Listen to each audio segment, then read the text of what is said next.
tribute lights in the New York skyline, an annual memorial to the lives lost on 9/11. Yet there's still more light that needs to shine, revealing truths that their family members deserve to know.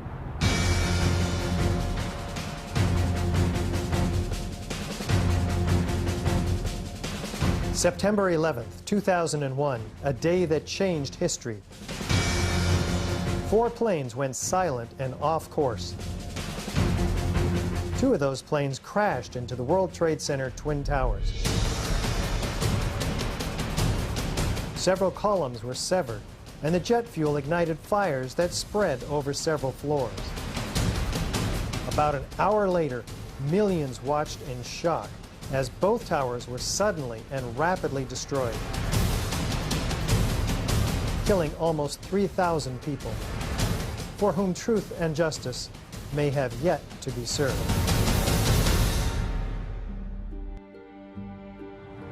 Hi, I'm Richard Gage, AIA, licensed architect of over 20 years and member of the American Institute of Architects.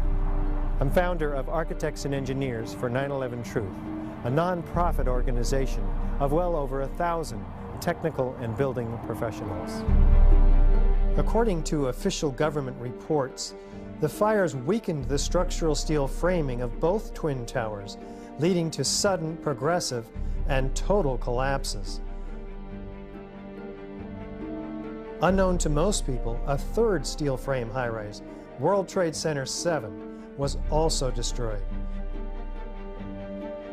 Critical questions have been raised by more than 1,500 architects and engineers about the official explanations for the destruction of all 3 of these buildings.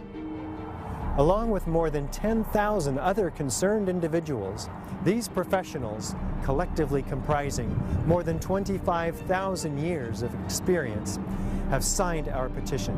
They're calling for a new investigation into the destruction of these 3 World Trade Center high-rises. This call is based on evidence that reveals a very different destruction scenario than reported by government engineers. This includes abundant scientific forensic data and eyewitness testimony that was omitted from the official reports. You'll be seeing this evidence and hearing from dozens of these technical experts, including many who are among the top in their respective fields. We at AE 9/11 Truth are inspired by President Obama's affirmation to the American people in his inaugural address. How do we accomplish this? We've done our best to fulfill the President's vision by using the scientific method, examining the evidence from the World Trade Center and developing unbiased conclusions from unbiased experts in their fields. Listen to the President provide his account of the pervasive political abuse of science. And we have watched as scientific integrity has been undermined and scientific research politicized in an effort to advance predetermined ideological agendas. As coherent sets of scientific facts are brought into focus by the experts, the data, and the witnesses in this film, you'll come to a much greater understanding of the events of 9/11 and will be in a position to draw your own informed conclusions. Also, psychologists, therapists, and counselors, along with theologian David Ray Griffin, who have a deep understanding of the personal issues associated with 9/11, will explain why it is so difficult for us to come to terms with the reality of these events, and learn how we can help ourselves and others with this difficult yet vital responsibility. Of course, the ones still most affected by the events of that tragic day are the family members of the victims lost on 9/11. Several have asked to appear in this documentary. Although our focus will be primarily technical, we are deeply moved and honored to give them the opportunity to speak directly to you. Now, let's hear from the AE 9/11 Truth professional petition signers, who will share with you what conclusions they came to. Among these experts are high-rise architects and engineers in the fields of structural design, material science, chemistry, fire protection, metallurgy, as well as physicists, explosives experts, and demolition technicians. Joining them will be firefighters and 9/11 victims' family members who support our call for a new World Trade Center investigation. Now, let's hear from the AE 9/11 Truth professional petition signers who will share with you what conclusions they came to. Among these experts are high-rise architects and engineers in the fields of structural design, materials science, chemistry, fire protection, metallurgy, as well as physicists, explosives experts, and demolition technicians. Joining them will be firefighters who support our call for a new World Trade Center investigation. I don't want to be involved in conspiracy theories. You know, there are lots of them that can go on. We can speculate on that forever. What we really need to know is how those buildings came down. My name is Joel Miller, and I have a Bachelor of Architecture degree from Temple University in Philadelphia. And while I was there in Philadelphia, I worked for 2 firms on a couple of high-rise buildings. The 13-story Federal Detention Center for Ewing Cole, Cherry, and Broad. I spent about 2 years on that project, and then a year on a high-rise dormitory, about 15 stories for MGA Partners. If we are to believe that fire brought down 3 buildings on the same day on 9/11, that's very troubling for all of us in the design professions. Architects, engineers, even physicists. I'm incredulous that this could have happened and very troubled by the implications of this possibility. There are thousands of high-rise buildings in the United States and more being built every day in this country and abroad. As architects and engineers, we have a responsibility to protect people that are users of buildings.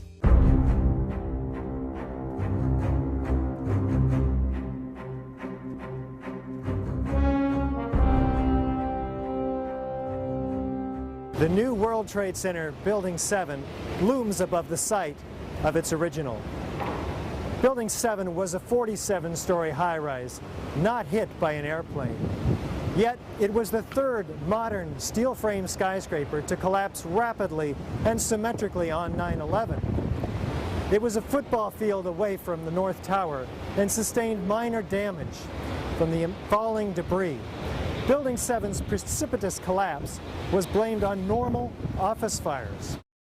I'm Kamal Obeid. I have a master's degree in civil and structural engineering from the University of California at Berkeley. I've been a practicing engineer for the last 30 years. Building 7 to me is really what gives it away, because that's a classic case of controlled demolition. My name is Stephen Dustwald. I'm a licensed professional structural engineer with 37 years of experience in the structural field. I have 25 years of experience as owner and principal of my own structural engineering firm here in Las Vegas. I have focused on nuclear power plant design, large commercial and industrial buildings. I first became aware of the problems with the official account of the collapse when I saw a DVD online from Architects and Engineers for 9/11 Truth. They pointed out various problems with the official story, and the ones that caught my attention were the rapid failure of the connections in order for the building to come down at the rate that it did. My name is Casey Pfeiffer. I am a registered professional structural engineer in San Diego, California. I have a Bachelor of Science degree in civil engineering at the University of Notre Dame. I have been practicing engineering for 15 years, and currently I am the principal of Pacific Coast Structural Engineering in San Diego, California. A friend of mine gave me a Blueprint for 9/11 Truth DVD to review, and from that, the evidence that I saw was so compelling that it became obvious that the official story was not correct. I'm William Rice. I worked for one of the nation's largest design-build construction firms on commercial and industrial and institutional projects in Boston, New York, Philadelphia, Baltimore areas. As a professor, taught engineering materials, structures lab, and other building-related courses at Vermont Technical College to architectural and engineering students for 20 years. I watched Building 7 fall at an accelerating rate in 6.5 seconds. This was a massive 47-story structure. The only way that a building can accelerate as it collapses is by having pre-engineered, precisely timed, and precisely placed explosives. In other words, controlled demolition. My name is David Topete. I have a Master's of Science degree in Civil Engineering. I am a licensed structural engineer. I design new structures and retrofit existing structures from concrete or masonry or structural steel. In my professional opinion, in my experience, for World Trade Center 7 to collapse straight down upon itself, as video indicates, as everything that we've witnessed, the supports at the center essentially all had to be taken out at once. I certainly believe that it had to have been controlled demolition, controlled charges, explosives, something of that type, because it was a sudden failure. I'm Dr. Bob Bowman, Lieutenant Colonel, United States Air Force, retired. Flew 101 combat missions in Vietnam, directed all the Star Wars programs under Presidents Ford and Carter. My PhD is in aeronautics and nuclear engineering from Caltech. I did postdoctoral work at the Von Karman Institute in Brussels, Belgium, in finite element analysis. I taught at 5 universities and colleges, serving as department head and assistant dean. The coup de grace for me was when I found out that Building 7 had collapsed later that day, and when I saw Building 7 come down. To me, Building 7, the fact that it looks like a perfect controlled demolition of an intact building with no visible fires. I mean, that's what I call a smoking gun. My name is Robert McCoy. I'm an architect. I have a Bachelor of Architecture from the University of California in Berkeley in 1963. Been licensed in California since about 1964. From about 1965 until about 1985, most of my experience has been in high-rise, multi-story steel buildings. NIST would have us to believe that these was a typical office fire, scattered office fires, if you will, that brought this building down. Since the mid-60s, I've tried to follow high-rise fires because they're something we worry a lot about as we design these buildings.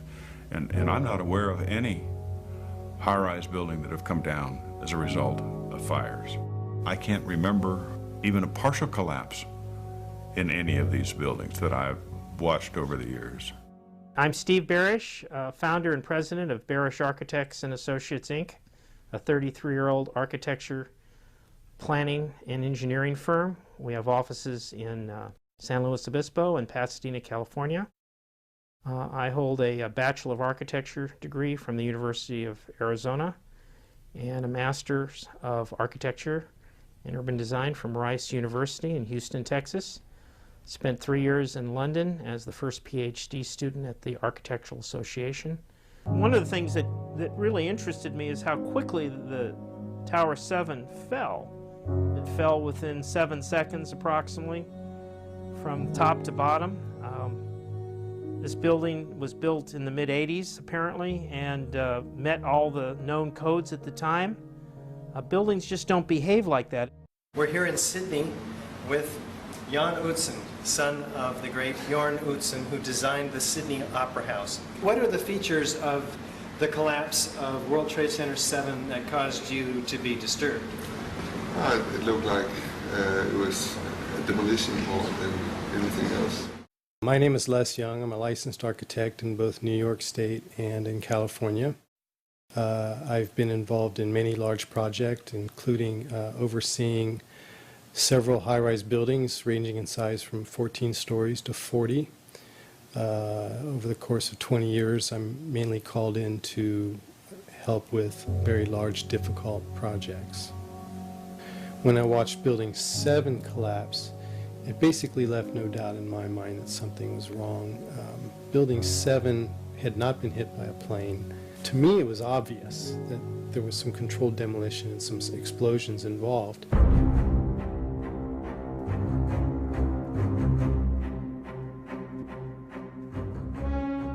Was the structural steel from World Trade Center 7 preserved, documented, analyzed according to standard procedures for investigating engineering failures?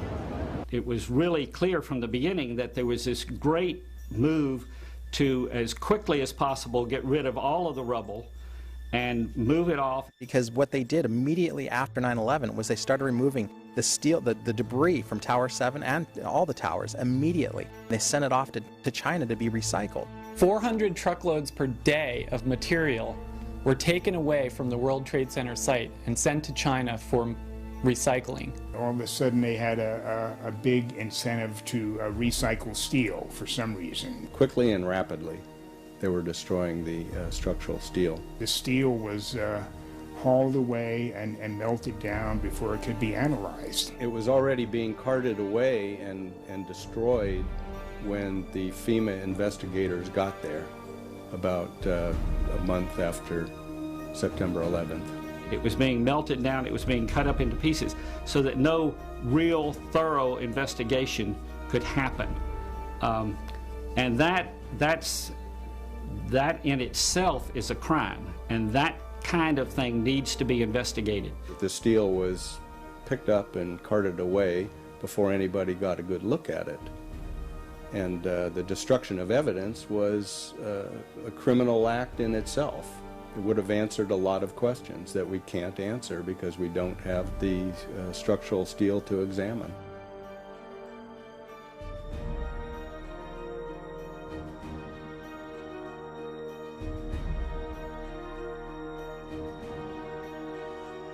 There were laws violated in the destruction of that evidence. And for the American Society of Civil Engineers to ignore those events is extremely disturbing and is a violation, in my opinion, of their professional code of ethics. It was contrary to the way all investigations are done. If an airplane crashes, they seal off the entire area, nobody touches anything, they move it to a secure location, and they reconstruct an aircraft. Normally, when you have a structural failure, you carefully go through the debris field, looking at each item, photographing every beam as it collapsed and every column where it is in the ground, and you pick them up very carefully and you look at each element. We were unable to do that in the case of Tower 7. Aside from this one small piece that was found to have intergranular melting, incredibly, none of the other steel from World Trade Center 7 was saved for analysis. This is disconcerting, considering World Trade Center 7 would have been the first steel-framed high-rise building in history to ostensibly collapse due to fire. The government has destroyed much of the evidence, but there's still some evidence available in photographs of the evidence. My name is Lynn Margulis. I've been doing science every day since I was about 16 years old. I teach at the University of Massachusetts. I have a PhD in genetics. I reconstruct the past, natural history, from clues taken to be representational, and that's exactly what we're doing with reconstructing of why the buildings were destroyed in 9/11. In historical science, that's what must be done. In 1999, I was a recipient of the President's Medal of Science from Clinton, and I received the Da Vinci Award, that is the membership in the Da Vinci Society. You can't do science when you are deprived of the evidence and when your hypothesis is the least valid instead of the most likely. When the most likely hypothesis in the case of Building 7 wasn't even mentioned. This is not science. So the claim is that it's something else. It's trying to prove preconceived ideas.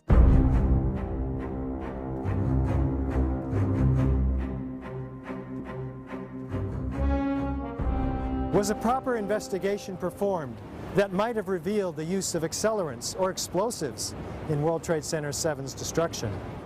My name is Stephen Jones, a physicist.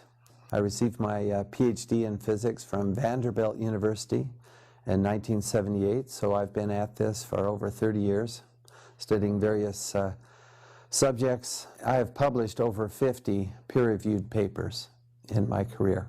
NIST concedes that they found no evidence for explosives. So then we asked them, well, did you look? And they said, no, we did not look for explosives or residues of explosives. I'm Ron Brookman, licensed structural engineer in California, and I received my master's degree in structural engineering from University of California at Davis in 1986. I've been practicing structural engineering ever since then. NIST never did a proper evaluation of the collapse site and the debris. World Trade Center 7, I would have expected they would have tested for explosives also, because of the nature of the collapse and the unprecedented nature of a steel-framed high-rise building collapsing in such a fashion. My name is Roland Angle. I'm a civil engineer registered in the state of California. I've been practicing in California since 1967. I'm a graduate of the University of California. And my practice has included, among other things, design and testing of structures that were designed to withstand blasts. Specifically, for instance, the launch facilities for the Minuteman missile system. I was a Green Beret for 6 years during the 60s. I was trained in the use of demolitions, and I blew a lot of things up.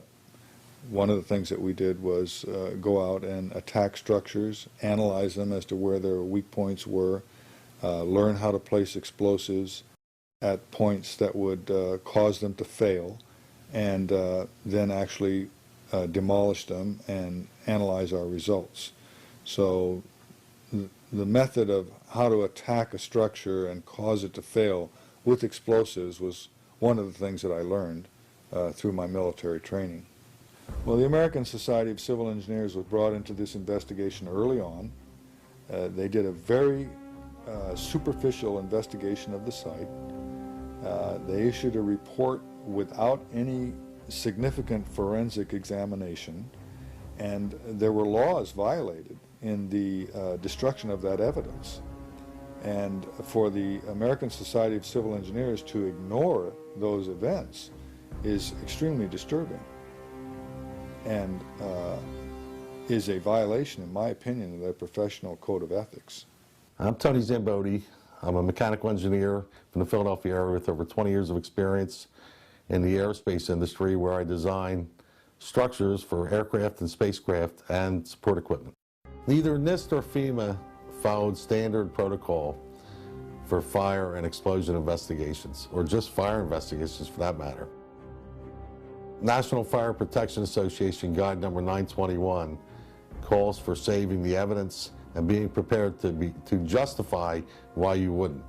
It also calls for testing for accelerants and explosives when high-order damage is involved.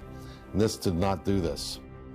NIST is often responsible for generating information which the NFPA guides are written from. It makes one wonder why the NFPA standard would not be followed in this case.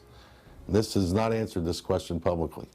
There's national standards that need to be followed. And when I started looking into that, I went into the investigation manual. And so it's called the NFPA 921, and it's the fire and explosion. It's the guide for fire and explosions investigations. And so what it is, it's a national standard. So if an investigator from New York has to come out to the West Coast to help with something, they can fit right in seamlessly into the system and know what their role is and what they need to be doing. And so I went and I got the manual from 2001, and I went back and I looked at the footage from the original days of 9/11. There were all kinds of firefighters and civilians that were reporting explosions. Okay, all right. Okay, hold on. You want to call your mother or something? You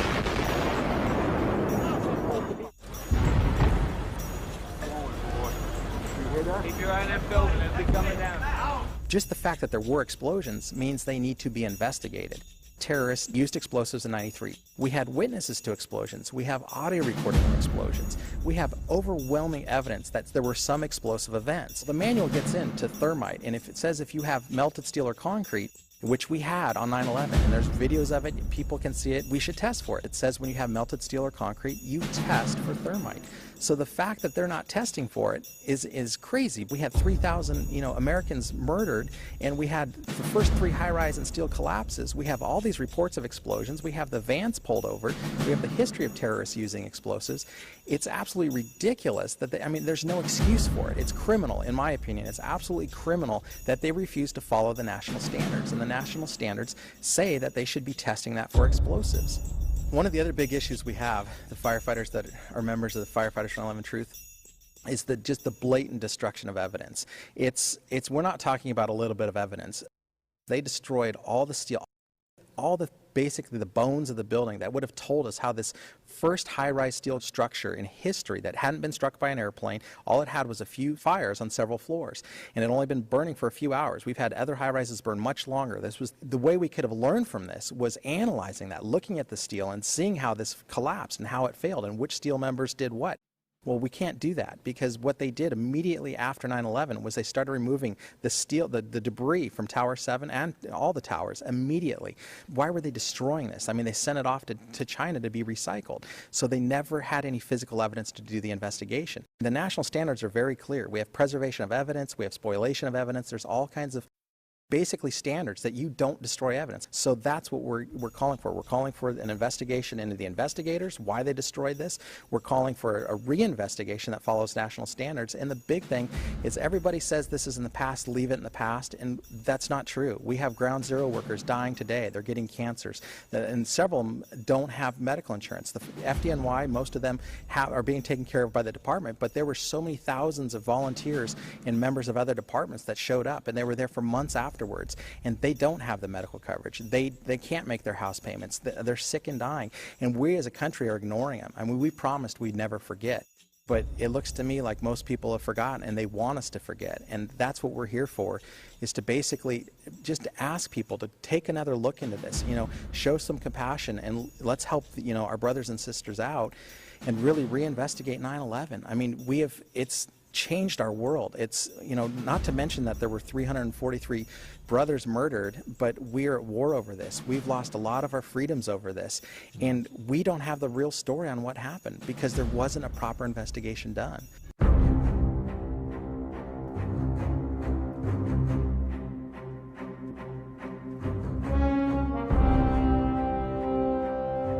As reported by the New York Times, engineers were baffled by the collapse of Building 7. Since no steel frame high-rise has ever completely collapsed due to fire, how are we to understand this mysterious event? My name is Scott Granger. I'm a licensed fire protection engineer. I'm licensed in 13 states. I've been in private practice for 25 years. I've been a practicing engineer for 39 years. 50% of my practice is in forensic engineering. Steel structural frame buildings, high-rise buildings, simply do not collapse due to fire. There has never been until 9/11 an experience where a high-rise building that was steel frame completely collapsed. There have been fires burned longer in similar structures without any collapse. In my previous career as a firefighter, normally you'd never be afraid to go into a Type 1 building because they're not combustible, and you would just charge at it and put the fire out. Never in my training were we ever taught that these type of buildings could just collapse in on themselves. There's definitely much more going on than just fire. The way in which steel-framed buildings behave in fires depends on their construction. In this test, done by British Steel in 1995, a large amount of typical office furniture was burned to see what would happen to the heavy steel beams that supported the ceiling. When steel is bare, when it heats up, it gets weaker. It's not that it melts in a fire. In fact, normal fires are not hot enough to melt steel. Even if you were, for example, to use an unusual fuel like kerosene, you cannot achieve temperatures hot enough to melt steel. But what happens is it starts to lose its strength. And as it loses its strength, it starts to sag. It becomes softer and sags and can no longer support the load. This was the largest test of its kind ever conducted. It showed how unprotected steel can be distorted, even by a normal office fire. But as is typical in steel buildings, the structural beams only slowly and progressively warped and sagged. There was no chance of a sudden collapse. In over 20 years, I have not seen, until recently, a protected steel structure that has collapsed in a fire. The World Trade Center 7 building reminds me of the Meridian Bank building in some ways in Philadelphia. The Meridian Bank building is a 38-story skyscraper that burned for 18 hours in 1991, suffered extensive damage from the fire, but did not collapse. I am Dan Barnum, FAIA, a graduate architect from Rice University with a Bachelor of Architecture degree. For the 40-plus years that I've been practicing architecture, I have designed a variety of buildings from small houses to high-rise office buildings. Some of the high-rises that I've worked on are 1 shell and 2 shell here in Houston, and I was project manager for a 22-story office building in Akron, Ohio. I'm a fellow of the American Institute of Architects. I've designed high-rise buildings, and I know what they do in fires because I've studied that. Later in the day, when World Trade Center 7 collapsed, they had already showed us pictures of a few fires in that building, and I mean, they weren't even raging. And how could that cause a building to collapse as if it were imploded? Couldn't happen. My name is Jonathan Smolens, PE. I'm a professional structural engineer in the Boulder, Denver area for the past 12 years.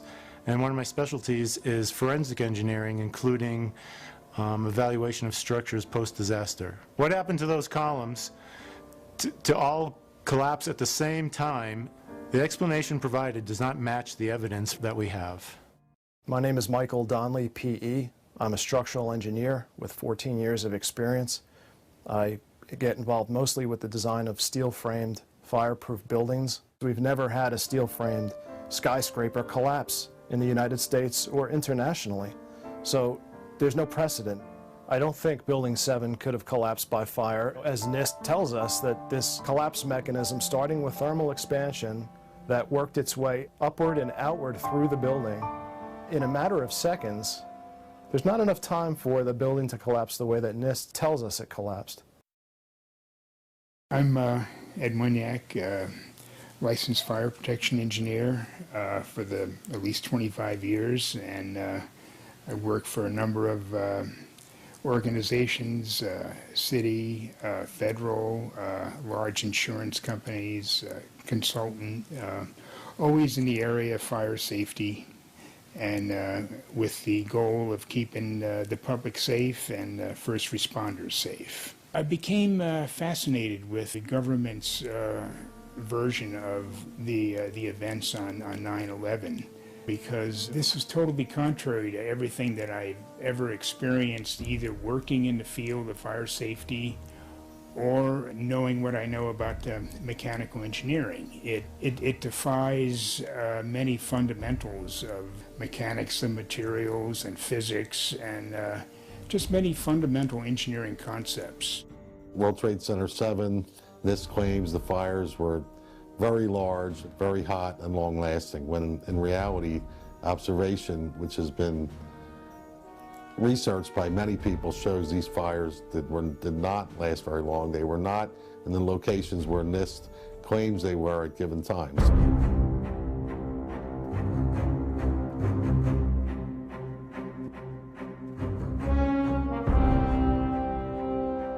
According to lead investigator Shyam Sunder of the National Institute for Standards and Technology, NIST, World Trade Center 7 collapsed at freefall acceleration for more than 100 feet of its fall.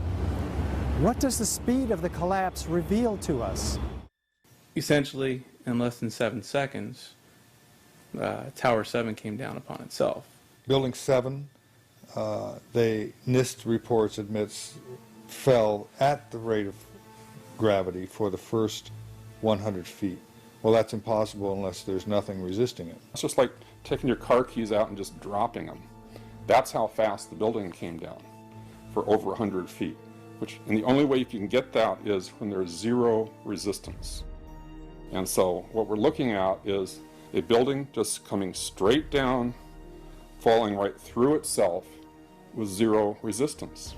Buildings don't have zero resistance, which is why you feel comfortable walking into a building. A building cannot do free fall with a huge steel structural system in place to support it without it being blown up. That's the only way it could come down at free fall.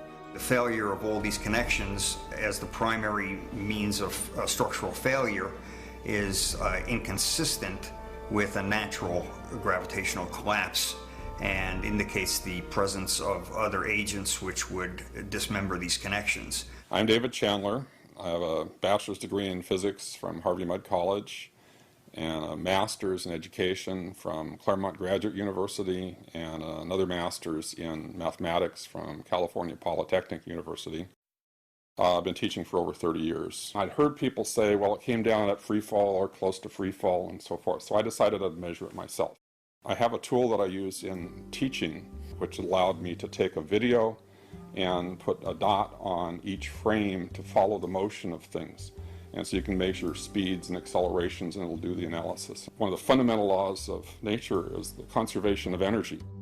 In order for it to be falling down with zero resistance, it means that resistance had to have been removed by something else. Now NIST claims that the columns were buckling in the first several seconds before the free fall occurred.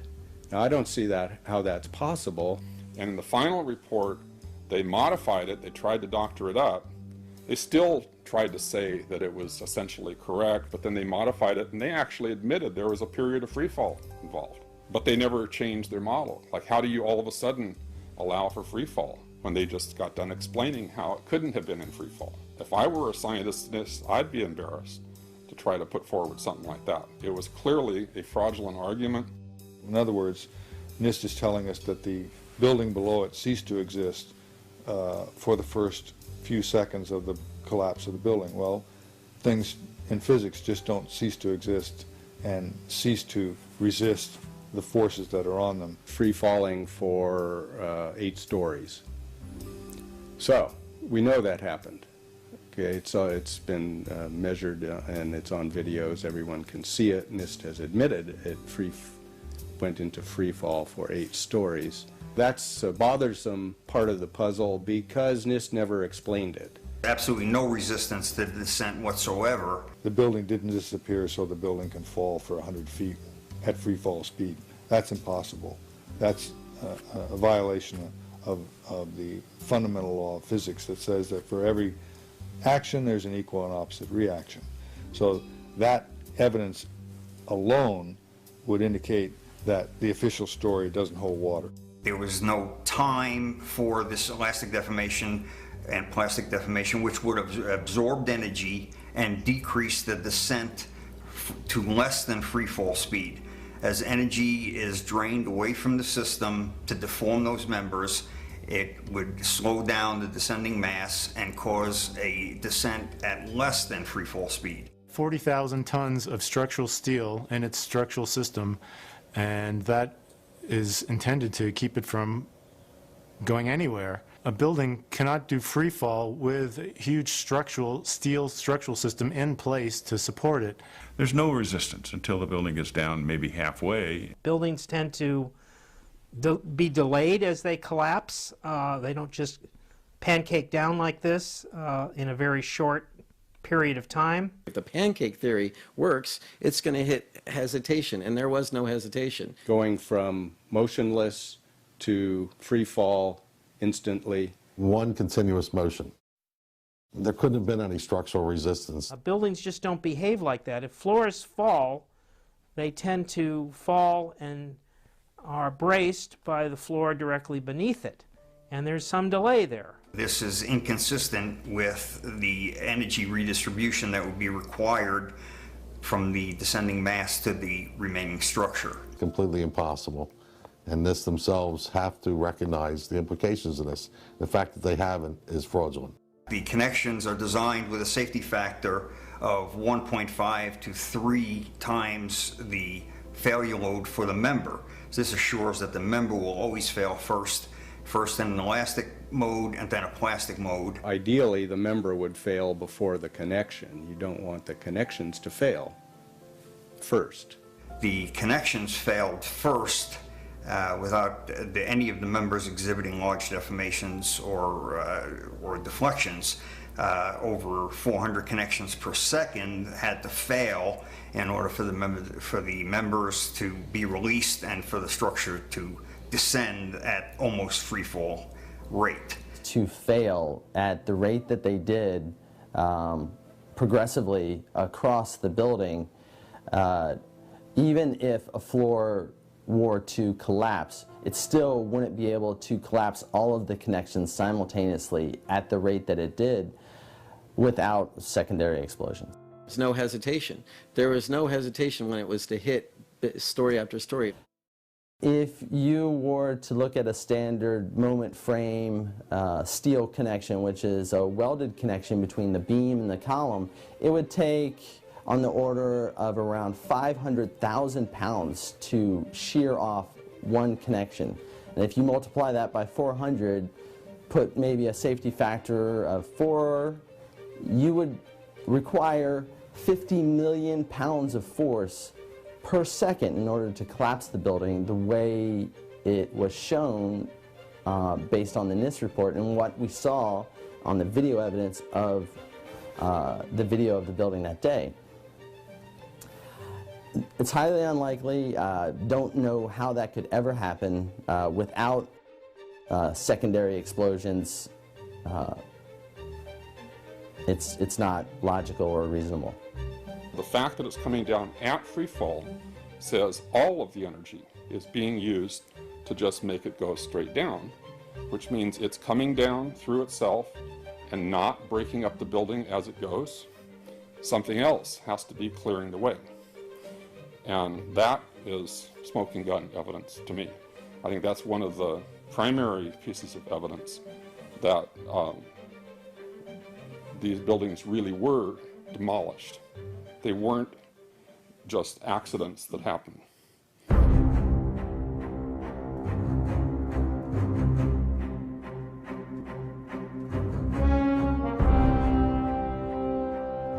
We might anticipate that an unevenly damaged building would fall over. Yet, videos of the collapse of Building 7 show a fairly symmetrical fall. How do we make sense of this? The exterior of the building comes down fully, symmetrically, and at one time. Both sides of the building come down completely. This is fully indicative of full structural support being removed for at least 6 stories. That could not happen by fire. If there was some fire in one corner, it would have collapsed maybe in that corner, but not the total building free falling. Got that corner is going to want to topple over, but we didn't see that. We saw it come straight down. If the buildings had come down by fire, we would have seen a more natural progression of collapse. We may have seen, the buildings actually topple over to one side, certainly not coming down in its own footprint. And clearly a more asymmetrical pattern should have been present. I'm Kathy McGrade. I have a bachelor's in metallurgical engineering from New Mexico Institute of Mining and Technology, which I got in 1979. I then spent the next 30 years with 3 startup companies. The symmetry is the smoking gun. It cannot happen that when you have asymmetric damage, you will get a perfectly symmetrical collapse. It would not have been a uniform collapse. The building might have partially fallen over, but the building would not have collapsed as it did. This doesn't make any logical sense. For it to come down straight down upon itself, you would need to basically take out the supports at the center, at the core. The exterior columns on the outside as well as on the inside, at the bottom would have to be severed almost at the same time. In my professional opinion, in my experience, for World Trade Center 7 to collapse straight down upon itself, as video indicates, as everything that we've witnessed, the supports at the center essentially all had to be taken out at once. Well, that's another indicator that this NIST report is very suspect, because I would have expected in a classic implosion, as I've seen numerous times, is the core to fail. My name's Tom Sullivan. I worked for Controlled Demolition Incorporated, CDI, the top-rated explosives demolition firm in the world.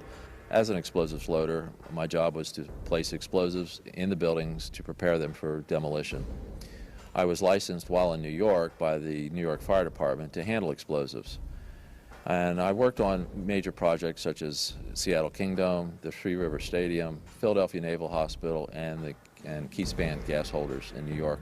I would expect the center of the building to start moving first, and then as the implosion progresses, then the sides come in, then the rest of the building is involved. What I saw, it was a classic implosion. The center of the core, the penthouse area, starts to move first, and then the building follows along with it. And there were so many columns in the building that were not affected by either the fires or the impact damage, and they all came down, just at once. So it's a little disheartening, and it's implausible. When it's all finished, the outside walls from the lower floors are piled one on top of the other right in the middle of the building. Just like a house of cards if it were coming down. Logic tells you that if you have a single failure at some random point in the building, that the entire building is not going to collapse. The collapse would have been a chaotic, random event. The building would have partially collapsed, possibly, but it didn't. There was a total collapse, and there's very few things that could explain that, none of which are addressed by the NIST report. According to NIST, the failure occurred at column 79 on level 12.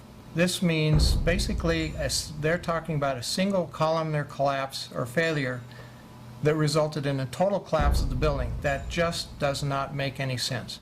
As a structural engineer, I don't believe that the failure of one column would normally bring down an entire building in the way we saw World Trade Center 7 come down, because of redundancy, because of all the other columns in the building that were not affected.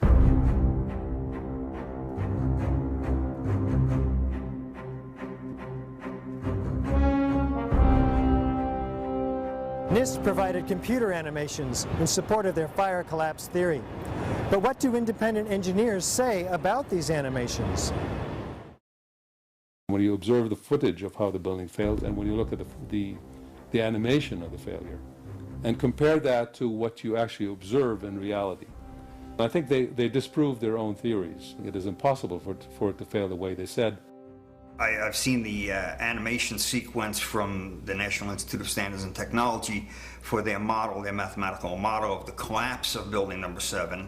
And they have the inside members, the one column gave way, which they claim resulted in the collapse of all the surrounding members, and then this precipitated a global collapse. The NIST computer model, actually, they had done a bunch of finite element models of the connections, individual connections, so they had connections failing before the members failed. 4-part connections, when 3 of the 4 parts failed, they considered it to be all failed.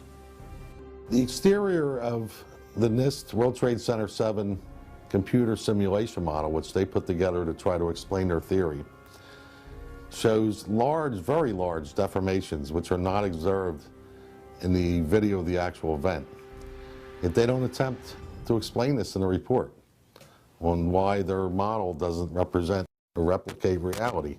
What's actually happening with the NIST computer model, it's behaving like a natural collapse would. It would be deforming the exterior of the building if the whole interior was collapsing prior to the exterior.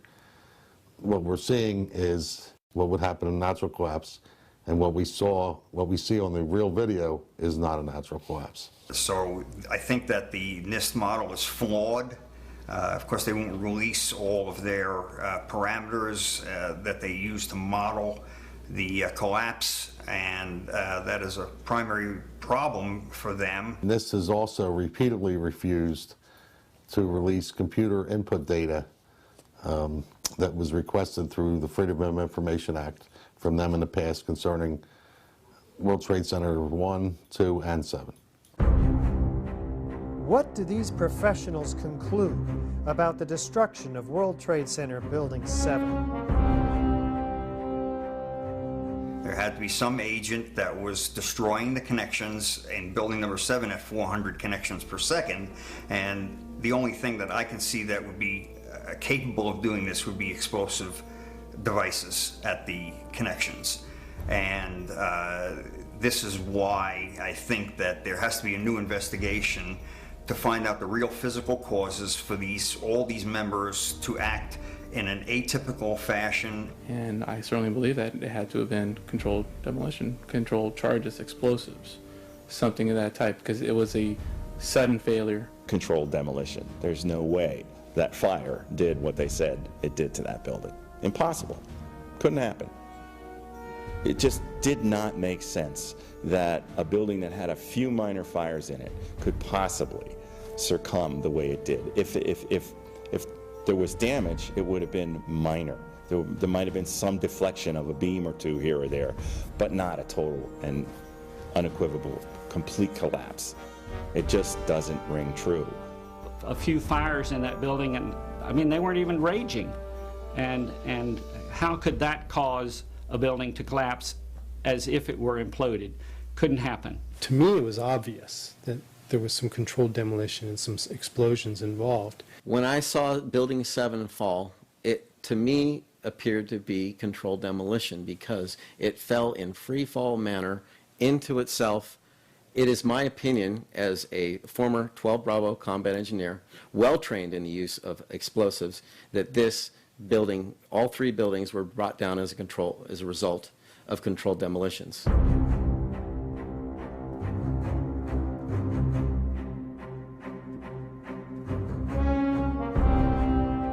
This is the original site of the World Trade Center Twin Towers. Construction is now underway where dramatic new facilities are being erected. Just 10 years ago, the planes hit the towers, cutting through some exterior and interior supporting structural steel columns. The fuel from the planes ignited office fires across several floors. According to the official reports, the structural steel frame was weakened and failed, causing a total progressive collapse of each tower. Does the official explanation make sense? Was there a comprehensive investigation that examined all of the evidence? Let's look at the details. These buildings were designed to take multiple impacts from airliners. I walked into the office and the first words that I heard was, "A plane's just run into the World Trade Center." And my initial thought was, well, that's okay. It's built to withstand a 707. He stated that the fuel would be dumped into the building, but the building would still be there, although most of the fuel blew out the opposite side of the building. These buildings are built to handle several times the load above them. So those perimeter columns could handle 5 times the load above them, and the core columns could handle 3 times the load above them. The majority of the jet fuel was burnt up instantly in the big fireball, and it was gone. The fires that were left were office furnishings and carpet and things like that. A lot of things in these kind of buildings have to be fire resistant by nature. It's required by code. So there really isn't a whole lot of fuel in there to begin with. The media portrayed these fires as being extremely hot, but the fires were not that hot in World Trade Center 1 and 2. If you look at the NIST zone data, you could see this. And to use our own powers of observation, you could tell by seeing these fires and seeing black smoke come out the windows. That means that the fires were oxygen starved, and it was incomplete combustion, and so it was a low temperature fire. I am Robert Podolsky. I have a master's degree in theoretical physics from Xavier University in Cincinnati. I worked for 10 years as a professional physicist, engineer, systems analyst for government and for industry. Companies like Avco, GE, Bendix, and also Air Force Avionics Lab and the Coast Guard Electronics Division. I looked up in a manual the burning temperature of jet fuel and found that under the conditions that existed at the World Trade Center on 9/11, that jet fuel had to have been burning at about 750 degrees Fahrenheit. I also noticed that the official explanation of what happened there was that the heat from the fire supposedly softened the steel and thereby brought the buildings down. If you have a flame at 750 degrees, you can hold that flame under a steel beam forever and you'll never reach a high enough temperature to bend steel, let alone melt it. So immediately I knew at that point that the official explanation was dead wrong. There was no way those flames could have possibly brought about the collapse of the building. It did not seem possible that these towers that were designed to withstand the impact of a 707 could possibly collapse in such a short order of time from the time that they were hit. There's no way. The building was designed to take the impact of one, if not more, multiple airplanes. They were designed to withstand hurricane force winds of up to 140 miles an hour. My first reaction was, that looks like controlled demolitions. However, I believed the official story because it was played to me over and over again. I heard repeated experts telling me that this was terrorists that did this and that it was planes that brought those buildings down. So I accepted the official story. The NIST testing of the Twin Tower floor assemblies done at Underwriters Laboratories. This was done per ASTM E119 in a 2-hour, 2,000-degree fire test. During the test, the main trusses sagged approximately 4 inches after 60 minutes and 6 inches after 100 minutes. Yet NIST had the main trusses sagging well over 40 inches in their models.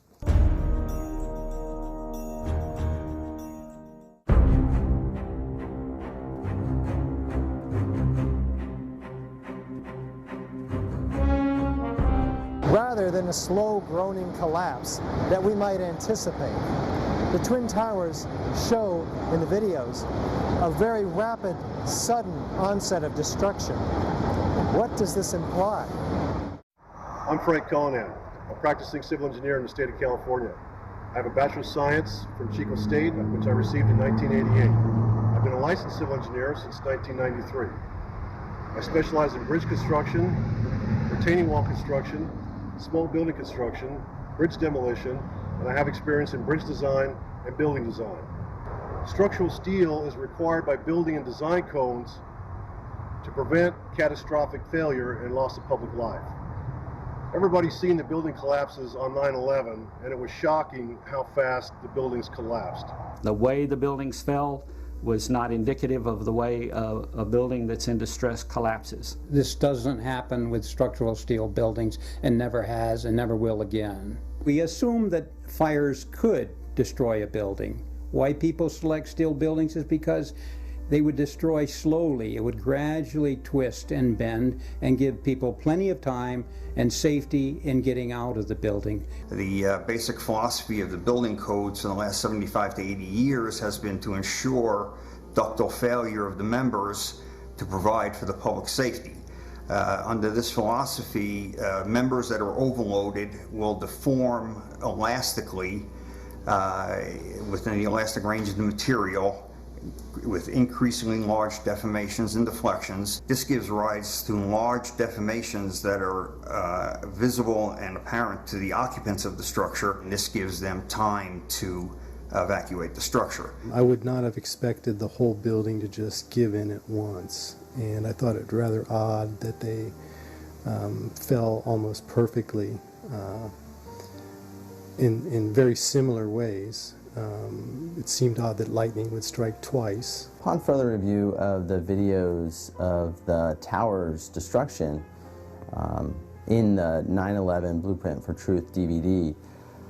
I was surprised to see the upper floors of the North Tower, the upper 15 floors of the North Tower, implode prior to any destruction of the tower below, because it would be logical that as a result of the plane crash that the upper 15 floors would start to damage the floors below, not the floors above.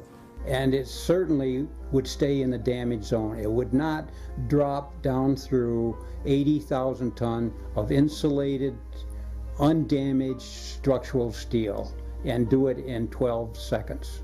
I discuss this claim that the upper section of each of the towers crushed the lower section. However, when you watch video closely, in the case of World Trade Center 1, you'll see that the upper section disintegrates itself. Its lower stories are breaking up before it even impacts the lower section. It appears to be a controlled demolition of its own of the upper section. The tops of the buildings were basically disintegrated. The top section, pushing on the bottom section, it's going to meet equal forces as it goes. Both sections are going to be demolished at the same rate. So by the time you've crushed up 15 stories below it, the top 15 stories are also going to be crushed. And so there's nothing left now to crush the rest of the building. So there's so many paradoxes here. A little tiny chunk of the building can't possibly fall and crush the entire structure below it. Well, there's demolitions done in France, which use what we call the Vernage technique, where they take out a couple floors worth of columns with hydraulics.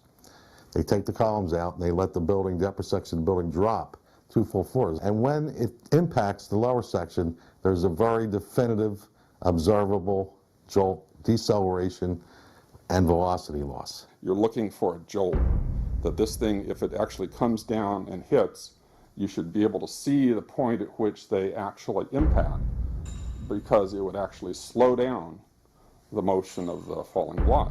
And you can see it in the graph. It is not there in the case of the North Tower. It never slows down.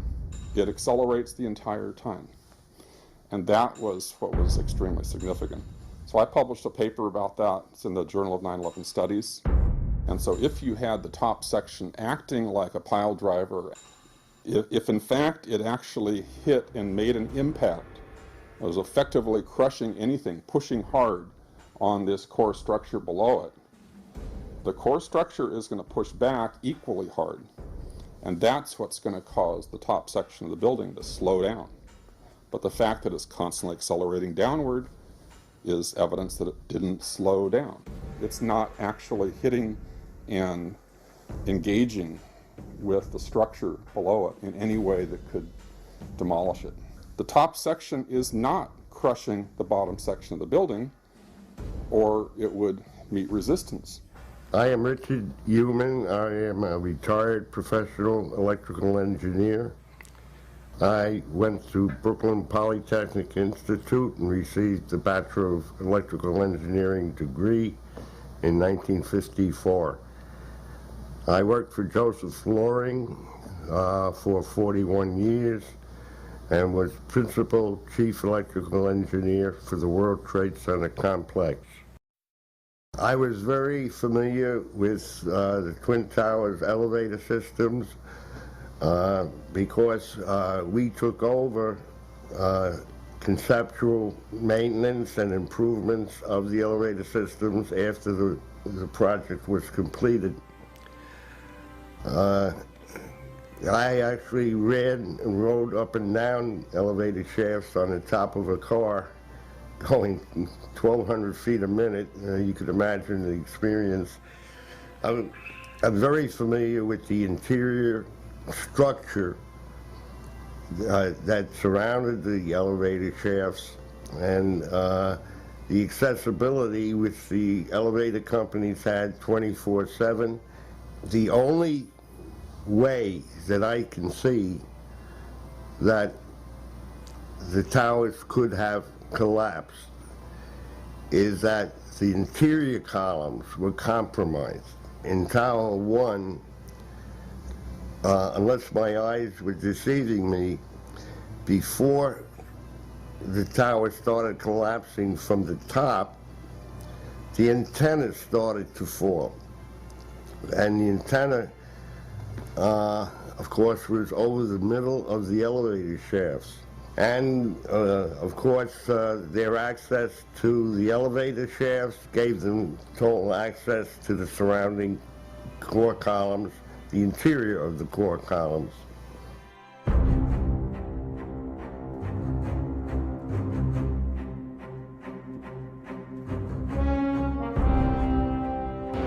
NIST, the National Institute of Standards and Technology, acknowledges that the towers came down at essentially free-fall acceleration.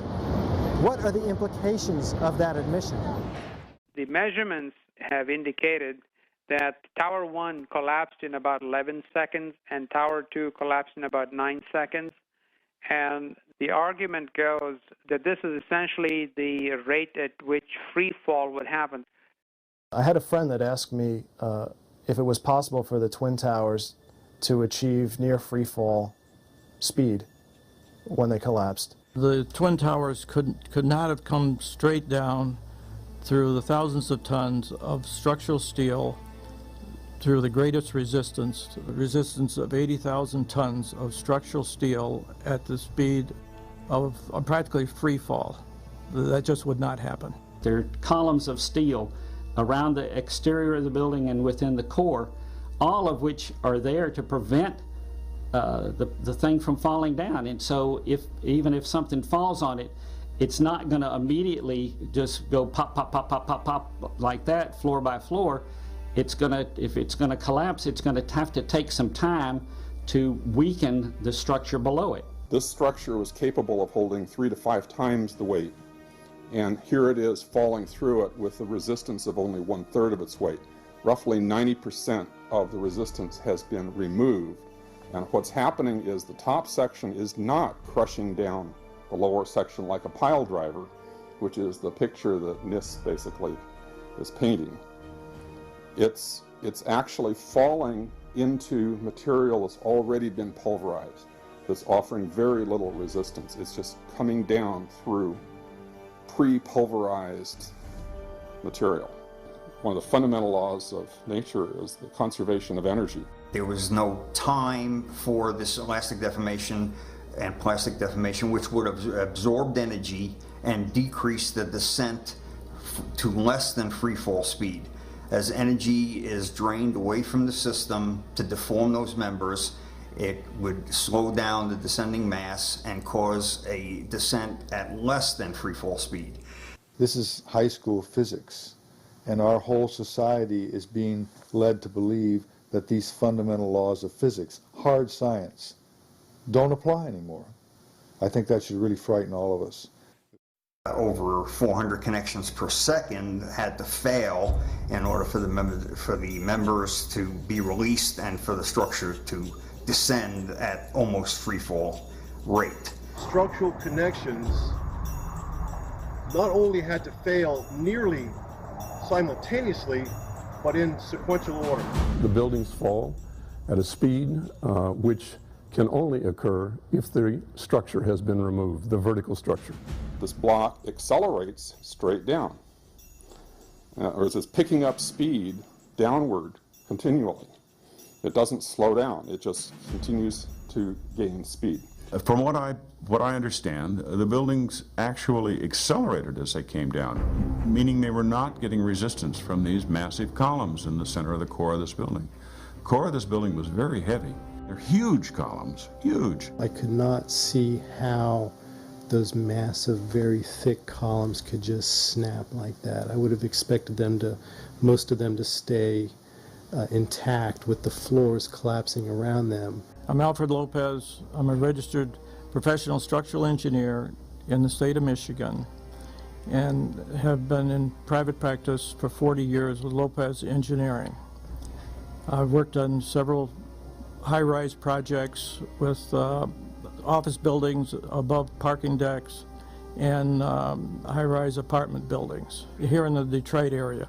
I've done numerous investigations of failures of buildings because of fire and wind damage. I was shocked at how the buildings collapsed. I would have expected that they would have come down much slower, that they would have tipped over, that the whole thing did not make sense. And ever since then, I had a hard time believing that the fires did drop those buildings. I thought that given the way the planes hit the building, one side would have given away first and it just would have fallen off or fallen over at a steep angle, but the way the whole thing just gave way at once and started to plummet down without slowing down as it went down. Again, just like the controlled demolition I witnessed personally. The area below the damage zone where the planes flew in and where the fire was, that area below that, those 80 or 90 stories, 80,000 tons of structural steel was not damaged in any way. Yet you stood there and watched it destroy itself, wiping out floor by floor all 287 structural columns as if they didn't exist underneath the damage zone.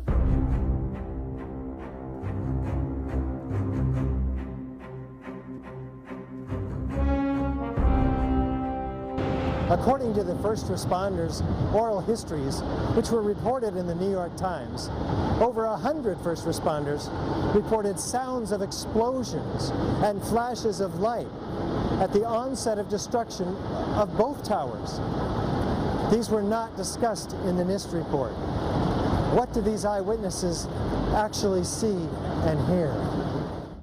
All the other evidence of seeing flashes and explosions and the melted metal and the dust particles and with the explosive chemicals found in the debris, there's just a lot of questions about what's been going on, and that these questions have not been answered or even addressed in any sort of full way. We have eyewitness testimony of firemen, policemen, news reporters, and occupants of the building to explosions, an enormous number of eyewitness testimonies.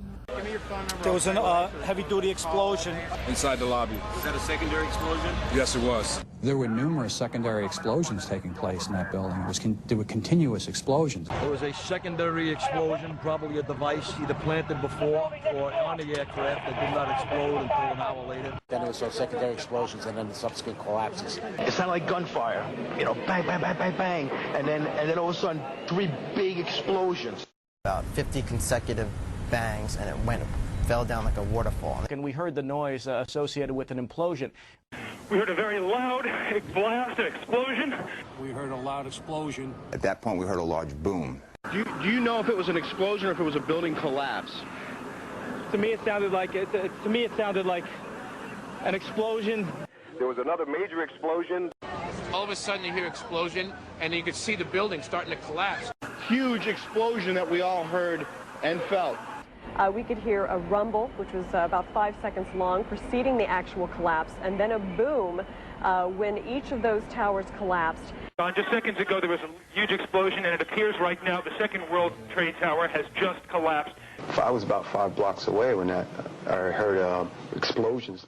Then you heard from far away, boom, boom. And you heard the boom, boom, boom, boom, boom, boom. It was if they had detonated.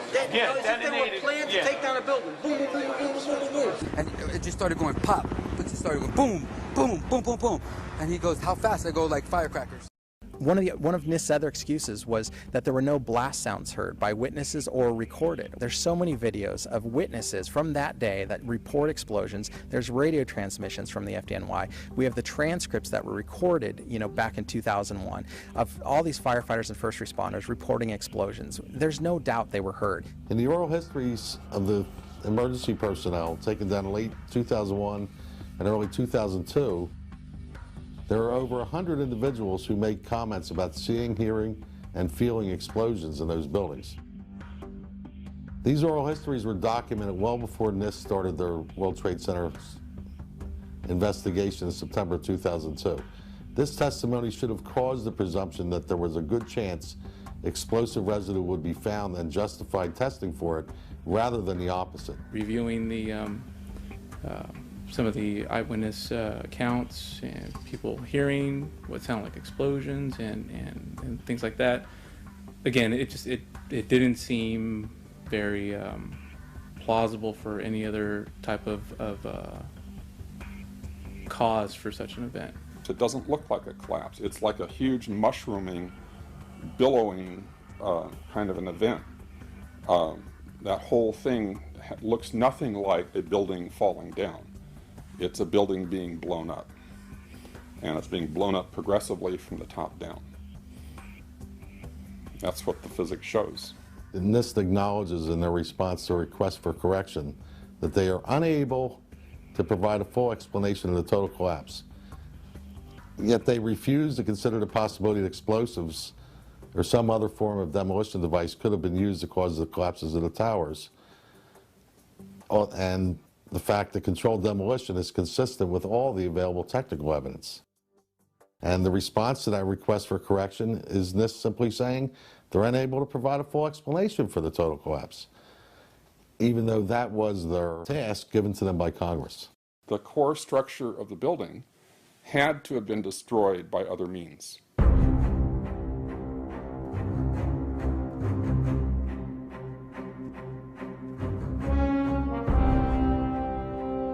FEMA documents a 1,200-foot diameter debris field around each tower.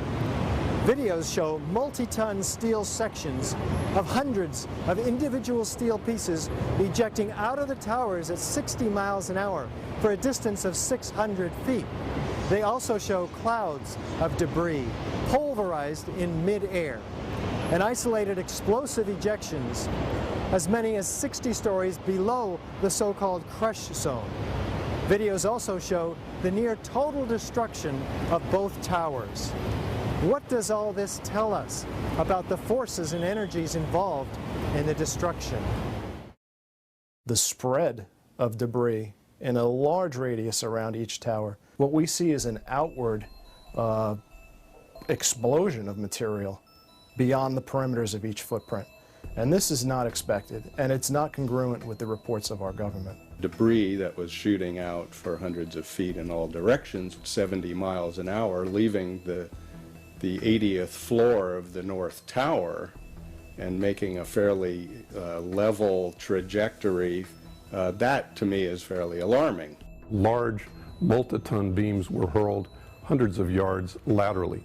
Gravity works vertically, not laterally. The number I got was 78 miles an hour. So something's happening to throw these things horizontally at those kinds of speeds. And here it is trailing white smoke the whole time.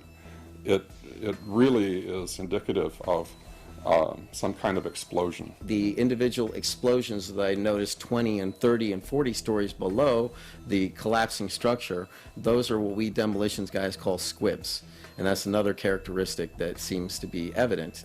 Well, in the case of the South Tower, you can see these jets of black smoke being ejected from many locations on many different floors above the level of the impact. There's a whole bunch of these squibs or puffs that are coming out the side of the building. And naysayers tend to say, well, that's just air being blown out the windows because you have like an accordion effect. It's being compressed. Well, it's going on at a lot of different levels at the same time is one thing. And if you're compressing it out here, if you're blowing out the windows down here, how are you getting the air pressure? I mean, it doesn't really work to say it's just air pressure. I estimated these are coming out faster than 100 miles an hour. The impact of the floors pancaking upon themselves would create gushes of air out the side, but not the kind of explosive force that we saw that would throw I-beams across the street into the windows of other buildings. The ejection of the materials out of the building, the manner in which it fell, the speed at which it fell, exhibited all the signs of demolitions and the completeness of the destruction down to their individual elements. When the South Tower was destroyed, at first it looked like it was going to land in the street or take a building out next to it, and then all of a sudden it disappears in this huge cloud of smoke, which didn't seem to make sense at the time. How can those steel columns, the massive steel columns that they are, supporting that weight of that building, virtually disappear? Why aren't they poking up straight out of that rubble at the bottom of the building? As an architect, I would expect to see larger portions of the building floors, the decking, the steel decking, the concrete topping, much larger remnants of what the structural components of this building was. There were just small fragments of strewn steel components. There should have been much larger pieces for examination on the ground. After all, there was 110 floors in each building, and each floor plate was over an acre in size. The fact that it was all reduced to rubble and powder just did not make sense at all. We have no explanation of how the concrete was pulverized. It takes an enormous amount of energy, way beyond what we have in aviation fuel. There were two substations on the 108th floor, the 75th floor, and the 41st floor, and the 7th floor. At those 8 locations, there were 4 transformers in each substation that weighed over 30,000 pounds. In the substations on the mechanical floors in each tower. The transformers would not explode on their own. They were air-cooled, dry-type transformers. And yet, after the collapse, there was, as from what was reported, there was no evidence of them being found at the bottom of the towers. I wonder why. It was a shame that after the collapse that a forensic unit, a forensic engineering unit didn't go into the debris and try to find at that time why the towers had collapsed. I'm sure there was other evidence that could have given a better indication at the time that there was something else wrong.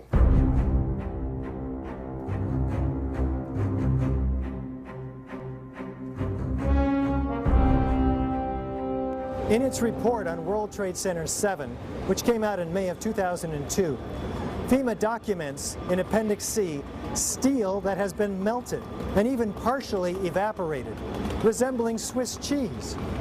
What are we to make of this? My name is Jeff Fair. I have a PhD in Material Science and Engineering from the University of Minnesota. I have a BA in Physics from Brigham Young University. I've worked with solid-state reactions. I've worked characterizing materials, semiconductor materials, thin films. I currently do a lot of work with nanoparticles as well as solid-state reactions. So Jonathan Barnett's study, which I thought was very well done and quite extensive, is all documented by FEMA in Appendix C in their BPAT report that was May of 2002. Unfortunately, it was never used in the NIST report. My name is Jason Cheshire, and I'm a licensed professional engineer in the province of Ontario in Canada. And I have been working in the field of hydrometallurgy for the past 10 years for a major company here in Canada. And I'd like to know why NIST excluded the document from FEMA in Appendix C that documented the evidence of melting steel. Why is this not included? Why is this forensic evidence not being included in the report? First of all, let's go back to your basic premise that there was a pool of molten steel. I know of absolutely nobody, and no eyewitness who said so, nobody who's produced it. You'd get down below and you'd see molten steel, running down the channel rails, like you're in a foundry. Yeah, like lava. Like it was lava from a volcano. Actually melted beams where it was molten steel that was being dug out. Underground, it was still so hot that molten metal dripped down the sides of the wall. And the cleanup was very difficult in the beginning. Steel was coming out red in certain areas from the first couple of weeks. This fused element of steel, molten steel. And they pulled off a big block of concrete, and there was like a little river of steel flowing. My name is Mark Basile. I'm a chemical engineer. I have a Bachelor of Science in Chemical Engineering from Worcester Polytechnic Institute. I've worked for about 25 years in industry, and the majority of what I do is analytical work and figuring out what materials are composed of, why they are, why they do what they do. There were sections of them that clearly showed melting. They had sections that were thinned away, and there were actually holes through them, and some of the ends were just melted away or even possibly evaporated away. I'm Kathy McGrade. I have a bachelor's in metallurgical engineering from New Mexico Institute of Mining and Technology, which I got in 1979. I then spent the next 30 years with 3 startup companies. In an office fire, you cannot generate enough heat to melt steel. And yet we have evidence of molten iron in the microspheres, in the rubble pile, and the metal pouring out of the side of the tower. We could have filled up the Twin Towers with jet fuel and burned it all up, and that does not cause a fire hot enough to melt structural steel. My name is Gary Warner. I'm a mechanical engineer. I hold a professional certification from the Association British Columbia. I worked as in the project engineering department of the casting plant of Alcan, the aluminum company of Canada, one of the largest aluminum smelters on the planet at the time. And in that smelter, we turned aluminum oxide into aluminum, molten aluminum. Molten aluminum is silver. It's not yellow, it's silver. It looks like mercury. The yellow molten metal that I saw pouring out of the South Tower is indicative of molten iron. I was a bit incredulous when I learned that NIST claimed that the molten metal was aluminum. I mean, it doesn't look at all like molten aluminum. Looks like iron, molten iron. That's what it looks like. And I've seen tons of it. We used to cast this in Alcan. They still cast it. I spent 2 years casting that. I'm David Gregg. I have a master's and PhD in chemical engineering from the University of Illinois. Afterwards, I went to work for Lawrence Livermore Laboratory, where I worked there for more than 30 years. You cannot get a flame hot enough to start the metal to molten, make it molten in the first place so that this other process takes off. I don't know of any mechanism for that. The only way that's known that a carbonaceous material can cause steel or iron oxide to turn into a molten metal is in a blast furnace. Yeah, and that's very different than what we had. An incendiary used by the military, thermite is a compound of iron oxide and aluminum, which when ignited sustains an extreme heat reaction, creating molten iron. In just 2 seconds, thermite can reach temperatures over 4,500 degrees Fahrenheit, quite enough to liquefy steel. We know that open-air fires cannot burn hot enough to melt steel, but metal had melted at the base of the towers. The next question is how do you get the sulfur in these pieces of steel or in the debris, and that question is unanswered. There's a version of thermite called thermate, which has sulfur in the thermate and what the sulfur does is it's sort of like salt on ice.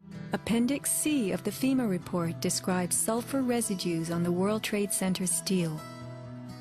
The New York Times called this the deepest mystery of all.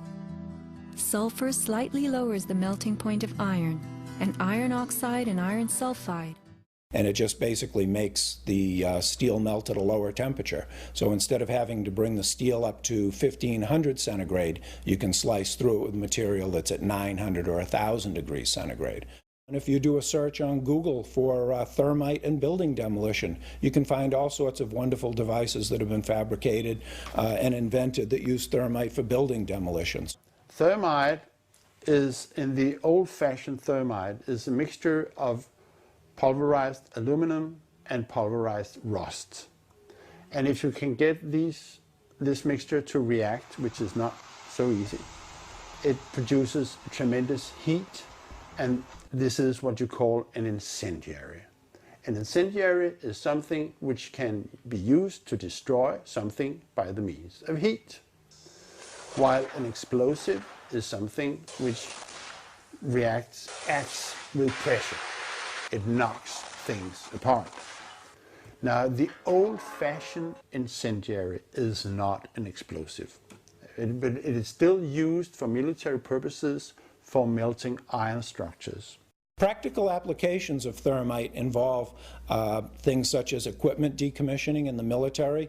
When they have a piece of artillery or a tank or something like that that they don't want to leave behind to the enemy, they throw what are called grenades, thermite grenades, down the barrel, let's say. But thermite does not explode. It simply reacts, produces large amounts of heat and molten material. In the case of thermite cutting charges, you would have heard far less noise, since they are worked by thermal heating, melting of the steel, rather than an explosive cutting as in RDX charges. I'm Kim Ireland. I have a degree in chemical engineering from Clarkson University in 1963. After graduating, I served 2 years as a reserve officer in the U.S. Army Corps of Engineers, where, among other things, I had training in explosives such as C4. I was involved in the industrial chemical industry for 20 years with major companies. There were reports of molten steel having been seen in the rubble pile of all 3 buildings, and I knew that jet fuel, which is essentially kerosene, is not capable of melting steel nor iron. Kerosene or jet fuel burns at less than 1600 degrees Fahrenheit, and molten steel needs at least 2700 degrees Fahrenheit in order to melt. The thing that most struck me about the 9/11 incident was, following the incident, how overflights had detected with infrared camera 1400 degree Fahrenheit hotspots on the surface of ground zero. And that being there for a week, indicates that there was something very hot going on below the surface.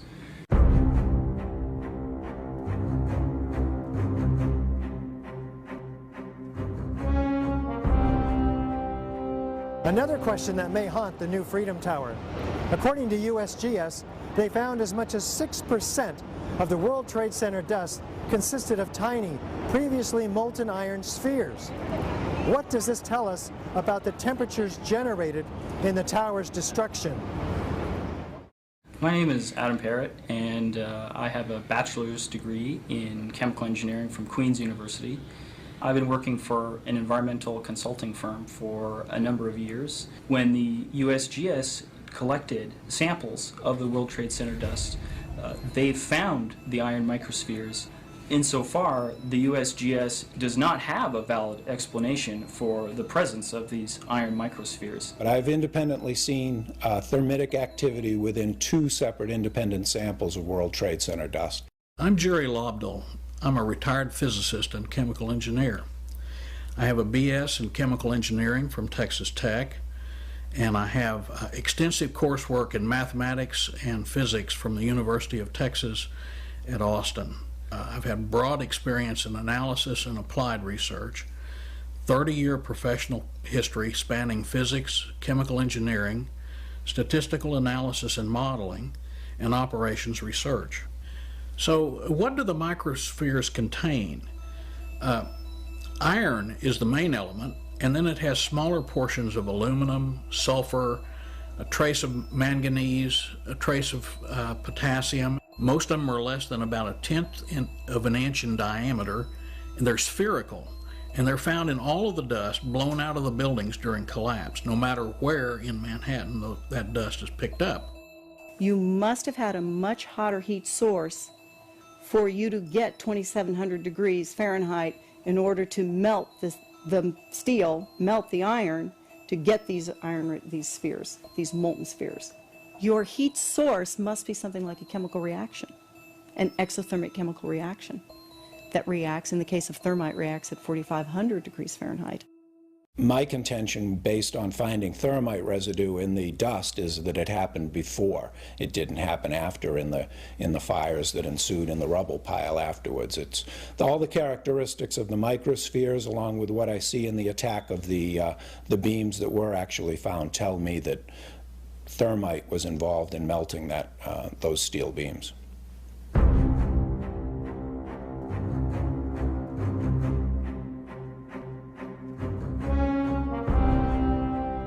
Out of the ashes of the World Trade Center devastation rises the Freedom Tower, whose foundation, however, is shrouded in question. For example, in the World Trade Center dust, an international team of scientists find an advanced form of highly energetic nanothermite composites. What is it, and where does it come from? My name is Niels Harriet. I have a master and a PhD in chemistry, and I'm associate professor at the University of Copenhagen, and I have been so for almost 40 years.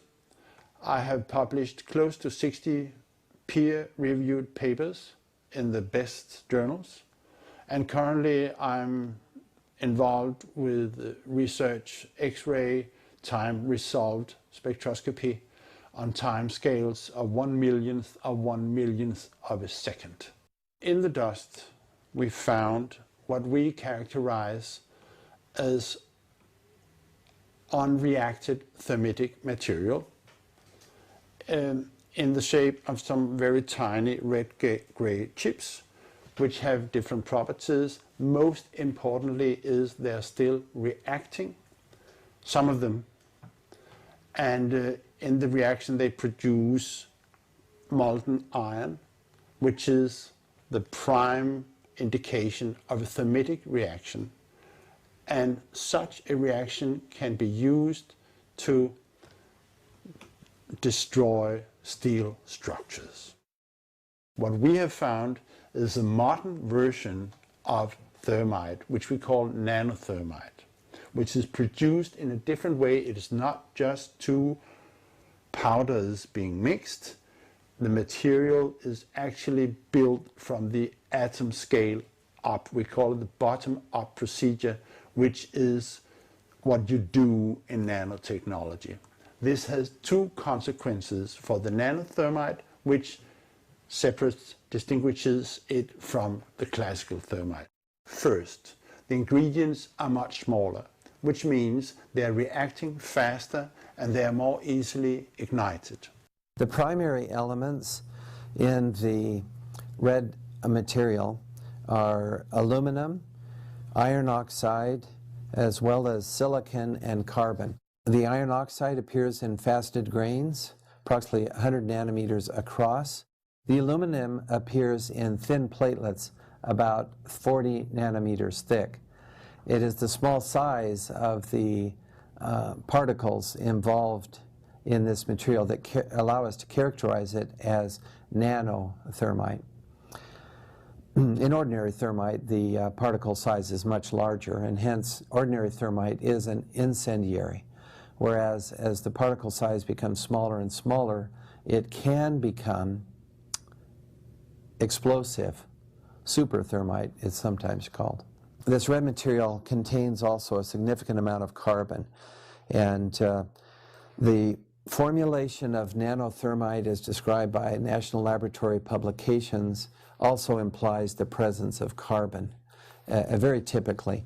The organic is used with nanothermite in order to produce gas, that is a very high pressure gas that makes the nanothermite an explosive. We do have descriptions from the Livermore National Laboratory in particular of how they fabricated this material, but to fabricate it is not so easy.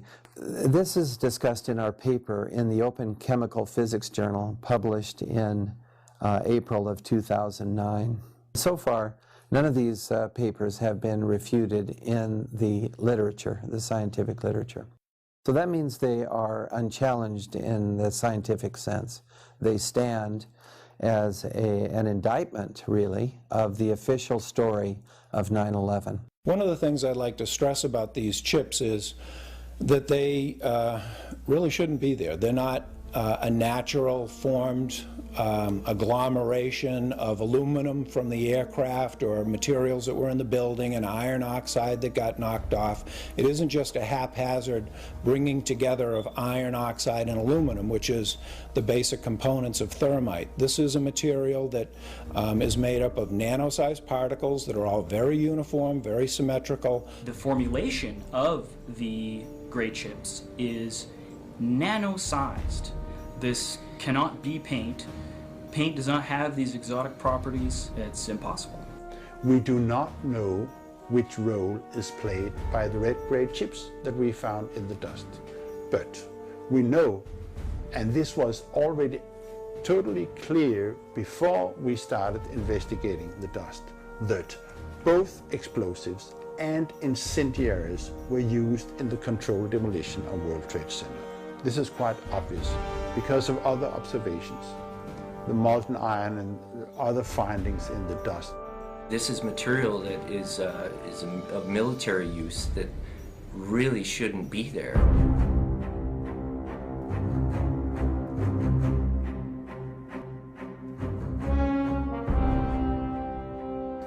And our whole society is being led to believe that these fundamental laws of physics, hard science, don't apply anymore.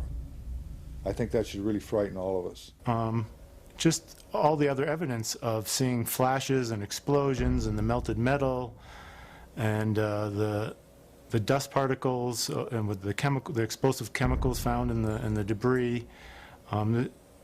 There's just a lot of questions about what's been going on, and that these questions have not been answered or even addressed in any sort of full way. My name is Rick Folks. I'm a structural engineer with over 40 years experience in engineering. I'm a president of my own engineering business here in Arizona since 1983. Prior to that, I was a vice president with prominent engineering firms in the Phoenix area. I have experience designing large structures, including power plant structures, shopping center structures, schools, commercial buildings, you name it. I know structural design, and I know that on September 11th, when I saw those Twin Towers coming down, I knew there had to be more to the story than just a fire causing those failures. That had to be a controlled demolition that we were witnessing. The government has lied to us, and we need to get to the truth. Those victims deserve the truth. They deserve justice. What we have right now is a travesty of justice. The Freedom of Information Act request to NIST by a registered structural engineer for calculations and analysis substantiating the walk-off failures of the horizontal girders from their seats at columns 79 and 81 was denied by NIST, with the claim that releasing this data might jeopardize public safety. How could it possibly jeopardize public safety to tell people in the industry, engineers who were responsible for designing these buildings, how this failure could occur? That implies that anybody who requests or demands these calculations is a threat to public safety. Science is never secret when it's done right. Science is a way of finding out that is self-correcting and involves many people. Science isn't science unless it's published, unless it's openly published and made available for criticism. The thing that's most important about science is that it's a way of knowing, and it's a way of knowing that anyone can participate in. At the end of any kind of science activity, people will agree that they have collected evidence that illustrates a hypothesis, and if the evidence is contradictory to the hypothesis, one has to abandon that hypothesis and look for another one. The explanations from FEMA and from NIST don't add up, but there is enormous circumstantial evidence, circumstantial and actually physical evidence as well, that would lead us to a different conclusion. And the conclusion is controlled demolition. It was a shame that after the collapse that a forensic unit, a forensic engineering unit didn't go into the debris and try to find at that time why the towers had collapsed. I'm sure there was other evidence that could have given a better indication at the time that there was something else wrong. Any honest investigator would be looking at this and looking for explosives and so forth. The NIST investigation didn't go there. They just would not look for explosives. There have been explosives found in the dust and the debris, but this has been the work of independent researchers, not NIST. And the physical chemistry of everything that I wrote about is consistent with no other hypothesis. And all of the testimony of eyewitnesses, all of the video evidence supports only controlled demolition as the cause of all 3 World Trade Center buildings' destruction. You don't have to be a chemical engineer to question that official story. It's very, very obvious. Both Building 7 and the towers were brought down by demolition. It couldn't have been any other possible way. That conclusion I come to based upon, first of all, my training and my education, particularly my experience in blowing up major structures that had been designed to withstand blasts. The experience that I had gained in the military and as an engineer was irrefutable. Those buildings were brought down by explosives.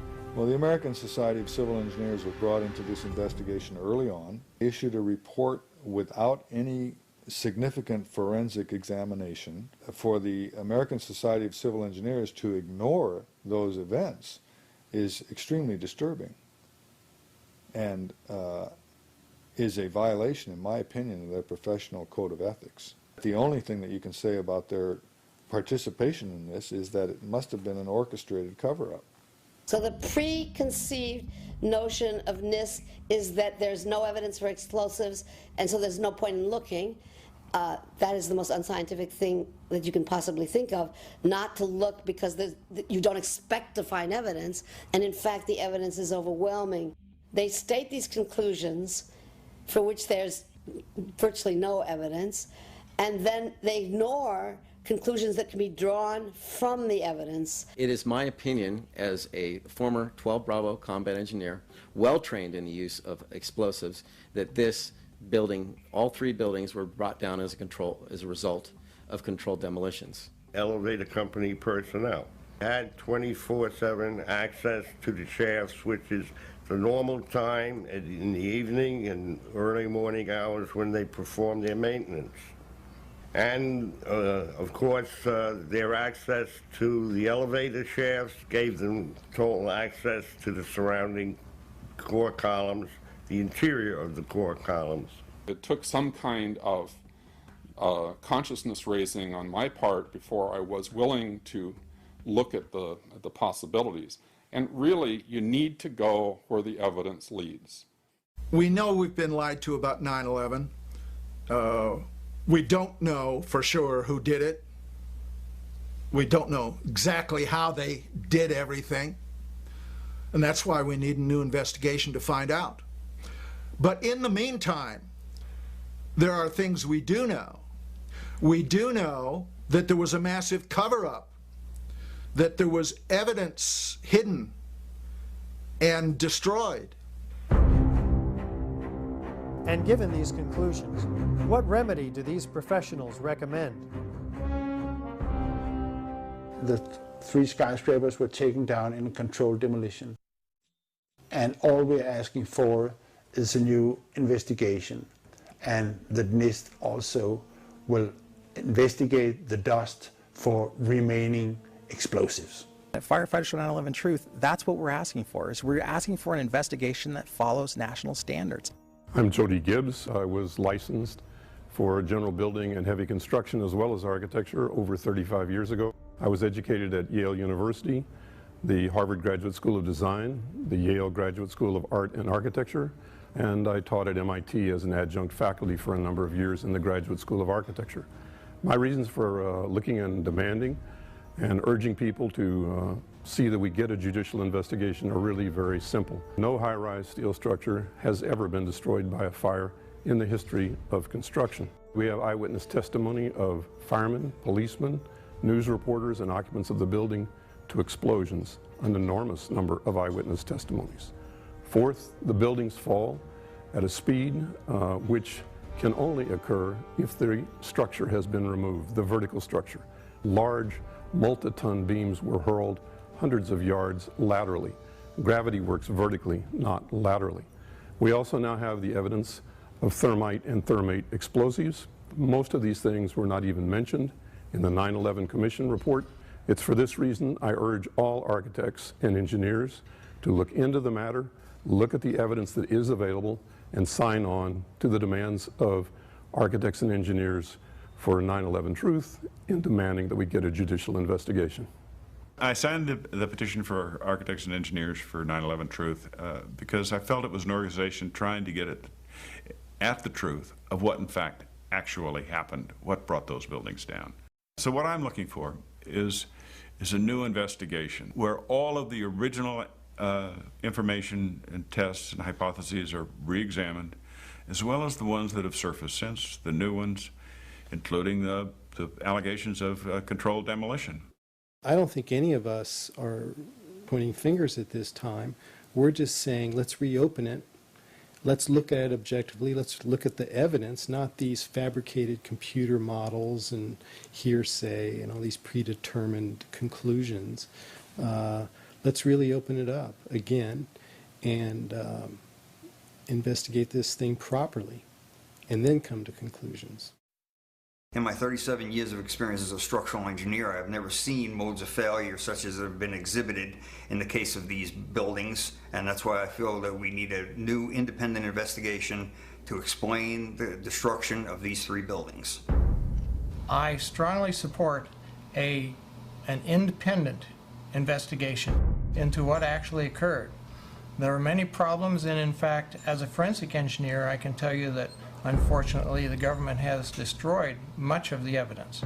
Though we could do an appropriate investigation, and an investigation could be done that would be independent of the government, independent of all of the influences that obviously were in effect during the NIST investigation. Based on the evidence available, I feel that we must demand a new investigation into the destruction of the World Trade Center towers and NIST itself.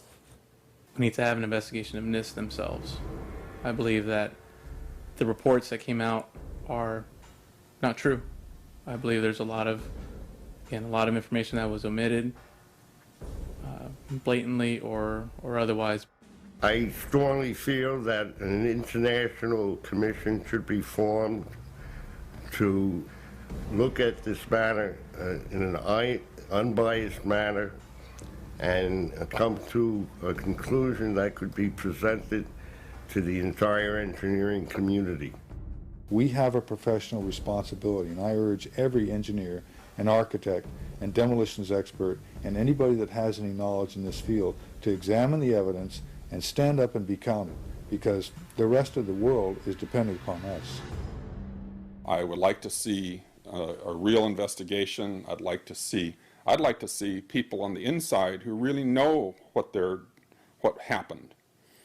I'd like to see some of those come out. There's some very good scientists, I'm sure, at NIST, and their life's work is getting distorted and used for political purposes. What happened on 9/11 is not something that is just going to go away. This is very pertinent to us today. I wish to further the investigation, and I want to make a difference because I want this to be a safe and better place for my children. I signed the petition on the Architect and Engineers 9/11 Truth website mainly because I wanted to stand behind the families that lost people on 9/11. The 9/11 Truth movement was started by the families that lost loved ones on that day, and they were all out there alone screaming for help, and our own country was ignoring them and ignoring their needs and not taking care of them the way we should have after that happened. We have not been told the truth, we deserve the truth, and so did the victims. We need to come together again as a country. I believe that this one event split our country in half. And the only way we're going to come back together is to reopen the wound, talk about this in an open dialogue, Most of us who have lived with the events of 9/11 have, as a result, experienced some kind of trauma. It can be very difficult to come to terms with what actually happened at the World Trade Center. In fact, someone told me recently, "I wouldn't believe what you're telling me even if it were true." Our petition signers with psychological expertise have stepped forward to offer their insight. While this segment is clearly outside the knowledge base of the architects and engineers for 9/11 Truth, these experts in psychology highlight their valuable experience for us as to why this evidence can still be so difficult for people to accept. At this point, we have 9 years of hard scientific evidence that disproves the government theory about what happened on September 11th, and yet people continue to be either oblivious to the fact that this information exists or completely resistant to looking at this information. So the question becomes why? Why is it that people have so much trouble hearing this information? From my work, I think we would be remiss not to look at the impact of trauma. My name is Marty Hopper, and I'm a PhD clinical psychologist. I've been working and living for the past 30 years here in Boulder, Colorado. For the past 11 years, my work has focused on helping people who have experienced personal trauma. Now, as we know, the horrors of what happened on 9/11 were televised all over the world, and they were televised, in fact, live. We witnessed the deaths of almost 3,000 of our fellow Americans. We know this had a very severe and traumatic impact on a large majority of the population. I myself cried for weeks after September 11th. A friend of mine who is a psychologist in practice here in Boulder said that her caseload increased tremendously after 9/11, and people that she hadn't seen in 10 years were coming back into her practice. So I think it's safe to say that collectively as a nation, because of what happened on September 11th, we experienced trauma.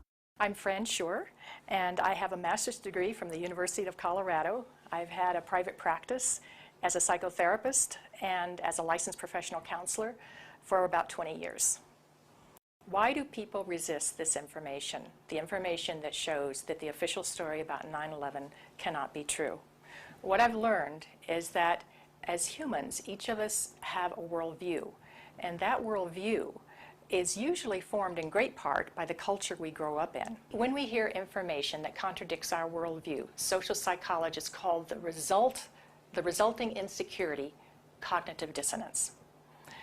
For example, with 9/11, we have one cognition, which is what the official story of 9/11, what our government told us, what our media repeated to us over and over, that 19 Muslims attacked us.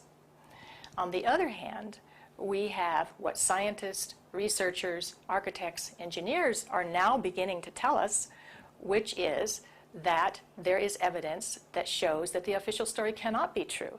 So now we've lost our sense of security. We are starting to feel vulnerable. Now we're confused. 9/11 Truth challenges some of our most fundamental beliefs about our government and about our country.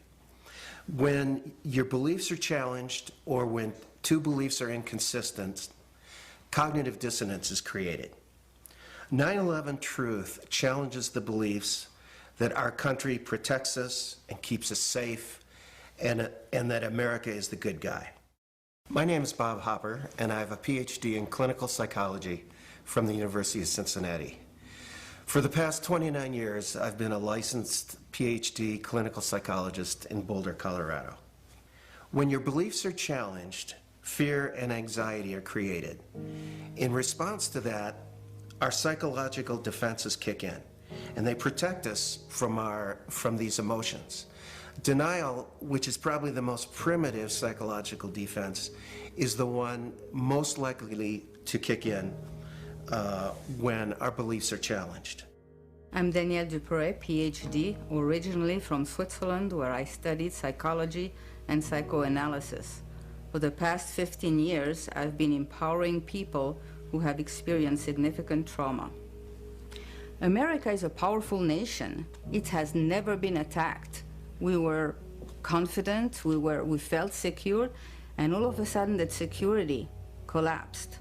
People started to be fearful. With all those rumors, those news, people didn't know what to think about. And it's a very, very uncomfortable state to be in. And eventually, our mind shuts off. Just like when a computer is overloaded, our minds get overloaded. We can't handle it anymore, and we shut down. It's easier to deny it and move on with our lives. What some of us will tend to do is deny the evidence that's coming our way and stick to the original story, the official story, and to try to regain our equilibrium in that way. Another thing we can do is decide to look at the conflicting evidence and be sincere and be open-minded and look at both sides of the issue and then make up our own mind about what reality is. I'm Dorothy Lorig. I have a master's degree in counseling psychology from the University of Colorado, and I've been practicing reevaluation counseling for over 16 years. If we can think of our worldview as being sort of our mental and emotional home, I think all of us will do just about anything to defend our homes, to defend our families, and so I see that with people, and I saw that with myself when my brother tried to talk with me about it, of don't mess with me, don't mess with my home, don't mess with my comfort with how things are. And about a week later, I read a lengthy article by Professor Griffin about why he believes the official account of 9/11 cannot be true. And it was a very well-researched article. I was in my office at the time. I sat there and I felt my stomach churning. I thought maybe I was going to be sick. And I leaped out of my chair and ran out the door and took a long walk around the block, around several blocks, and just broke down. I understand now that what was happening was my worldview about my government being in some way my protector, almost like a parent, had been dashed, and it was like being cast out into the wilderness, I think is the closest way to describe that feeling. And I sobbed, felt like the ground had completely disappeared beneath my feet, and I knew at some point during the walk that I knew that I was going to have to become active in educating other people about this, that for me to retain any sense of integrity, I was going to have to take some action. I couldn't just let something like this go. Many people respond to these truths in a very deep way. Some have a visceral reaction like they've been punched in the stomach. To begin to accept the possibility that the government was involved is like opening Pandora's box. If you open the lid and peek in a little bit, it's going to challenge some of your fundamental beliefs about the world. Well, here are a few of those spontaneous initial reactions to hearing the contradictory evidence about 9/11. I don't want to know the truth, or I'd become too negative and psychologically go downhill. I'm not sure I want to know. If this is true, then up would be down and down would be up. My life would never be the same. Fran, I refuse to believe that many Americans could be that treasonous. Someone would have talked, but these are beliefs. They are not scientific facts, but these beliefs do keep us from looking at the empirical evidence. I'm David Ray Griffin. I taught philosophy of religion and theology at the Claremont School of Theology and Claremont Graduate University. I published about 35 books in my field, but then starting in 2004, I started publishing about 9/11, and since that time I have published 10 books about 9/11. You have empirical people who will simply say, look at the evidence, and if it's convincing, I will change my mind. Other people are paradigmatic people. They have a paradigm. They say, this is the way the world works, and I'm convinced this is the right way the world works. 9/11 doesn't fit into that paradigm. So I don't need to look at the evidence. It's paradigmatic. And then there is a third type of person that we often call wishful thinkers. I call it wishful and fearful thinking. So they simply will not believe something that they fear to be the truth. And I found that maybe to be the most powerful factor of people rejecting 9/11 truth and not even entertaining the evidence. So whenever we say, I refuse to believe, we can be sure that the evidence that's coming our way is not bearable and that it's conflicting with our worldview much too much. Denial protects people from this kind of anxiety. As I thought about all of these responses, I realized that what is common to every one of them is the emotion of fear.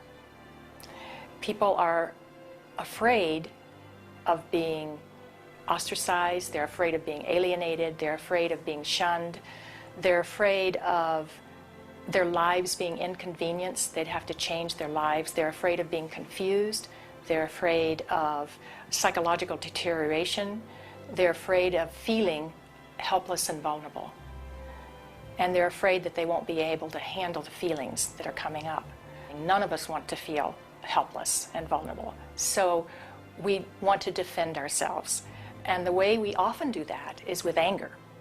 So then we become angry. And when we become angry, then we become indignant. We become offended. We want to ridicule the messenger. We want to pathologize the messenger. And we want to censor the messenger. So how can we overcome this resistance and denial? The first thing is to meet people where they're at. One thing is that we need to raise people's awareness about this through what I would call gentle dialogue and gentle questioning. My name is John Freedom. I'm a counselor in private practice here in Tucson, Arizona, which I've been for the past 20 years. I hold a master's level certification in NLP, which is neuro-linguistic programming. So it doesn't work to challenge people's belief or immediately tell them, you know, I know the truth about 9/11, but a good way is to ask questions, ask open-ended questions, and lead them into a dialogue and discussion about it. Healing comes through facing the truth, experiencing it, allowing the feelings to come in, so that if there are feelings of fear that perhaps these events were caused by something that we haven't thought about yet, dark elements within our society, for example, we'll let that come in and explore it. Let the light shine on whatever happened. This will be the most healing process. The Germans did this after their war. The South Africans did this after apartheid. Reconciliation through the truth is what is a deep path to psychological recovery from the myths and lies around which this historic event has been cloaked in the official view. I am Professor William Woodward. I'm trained in the history of science with a PhD. I also have a master's in experimental psychology. I've edited 4 books and published well over 20 peer-reviewed papers. I've taught for 35 years at a state university, University of New Hampshire. I think as a psychologist, to overcome our fear of the traumatic event with new information would be the best, healthiest route to our collective recovery from the trauma of 9/11. That, by the way, is a psychotherapeutic insight that to gradually uncover the truth in your own life, the sources of anxiety, to make them conscious, is the royal road to recovery. One of the ways to deal with the trauma is to find the answers. That's why I think it is of such importance to have a comprehensive investigation. To work together to expose what happened, regardless of where the evidence takes us. That's what we expect in our state government, law enforcement. I think that by putting science together with the law, we will have a psychological healing around the impossible cognition that has been produced on that day. I believe that to be the kind of country that we think we are, we have to face some of the things that are not as we think they are. I'm Robert Griffin. I am a licensed psychologist practicing in Pennsylvania for 25 years. I am a member of Psychologists for Social Responsibility, and I am past president of the Northeastern Pennsylvania Psychological Association. After World War II, part of the way that Jewish people honored the dead was by making sure that the truth was known and that the value of these people was respected. Not pursuing the truth about 9/11 disrespects the value of the life of the people that died. Thinking that we're above such things, that it could happen in other countries, but it couldn't happen here, that's a lack of humility, and that's excessive pride. And so not being able to see our dark side or our weaknesses is the most dangerous thing. The observation that pride is one of the basic human flaws is absolutely correct. This is especially true for Americans because we for a long time looked at other nations and say, oh, they're in such bad shape, but luckily we don't have those problems. We don't have leaders who would do those things that were done in the Soviet Union, or done in Germany, or done in Japan, and on down the list. So this is a type of pride that Americans have. A feature of American history that makes us particularly liable to this pride is this notion that's called exceptionalism, that America is the exceptional nation. And that began from the beginning. As this country was formed, the people would say, well, there was so much evil in the European countries, so much cheating, so much lying, so much using the people for the ruler's purposes, but not in America. We have leaders that are free from those sins. So I think this has made 9/11 particularly difficult for Americans. Anyone can make mistakes, but our ideals and our principles get us back, on track. This is one of the defining issues of our time. So we need to understand that questioning is patriotic. Questioning is what we're supposed to do as citizens. That's our duty. When we come to the national level, when something like 9/11 happens, we need to be sure that we have a real investigation into who the perpetrators are, and then we need to be sure that those perpetrators are held legally accountable. It's part of the healing process on the individual level as on the collective level. We need the truth in order to heal. 10 years later, the deep wounds from 9/11 have yet to heal. Nothing hits closer to home than the loss that these family members continue to endure, along with the torment of their unanswered questions. My name is Bob McIlvaine.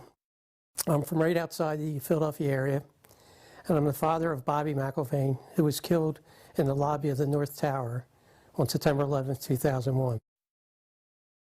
But I've been searching to get the truth of exactly what happened to Bobby, and Bobby is a very interesting story. Bobby was one of the first 10 bodies found. We took him home that week. We were one of the few. Well, I finally found the doctor who examined him. He gave me an outline of a body, and he described all the injuries he had. But the fact is that all his injuries were in the face, the front of his face was blown off, massive cuts in his chest, and his right arm were blown off. To me, that means explosion. My brother was my best friend. David has always been a firefighter. My brother went in to save people's lives. I'm a family member trying to find out the answers to the murder of 3,000 plus people. I'm Jane Policino. My husband Steve was 48 years old when he was killed on September 11th. I have no identification. why is that? And you're sort of left with all these question marks, which is harder to deal with than the pain of losing somebody in that way. It seems to me we should know why over 1,000 victims there are no trace for, and no identification, no trace of over 1,000 victims. Just a few years ago, they were still finding body parts on the roofs of buildings. What is that? We should know why there are over 700 bone fragments found on the top of Deutsche Bank building less than a half an inch long. We should have that information. Why were they up there? Why weren't they found? What kind of explosion was there? And the explosions were brought up many a times, talking to firemen, talking to medics, talking to everyone. Everybody talked about these explosions. I want the officials that are in power to ask the questions. I want answers. We never had answers. Nobody ever stopped to have a scientific investigation. Please look at architects and engineers. People all around the world, scientists, all around the world are questioning this, that these towers could not have come down. But when you bring science into the equation, that's so important because you can't argue against science. And there's some deep, deep explaining to do. The bottom line is that it needs to be investigated properly. The forensic evidence that you've seen is very real. New light has been shown. A third beam now reaches into the pitch black sky and stands in for the still officially unexplained free-fall destruction of the World Trade Center Building 7. The obvious dark truth about Building 7 may very well provide the key to justice for the victims of the destruction of the Twin Towers.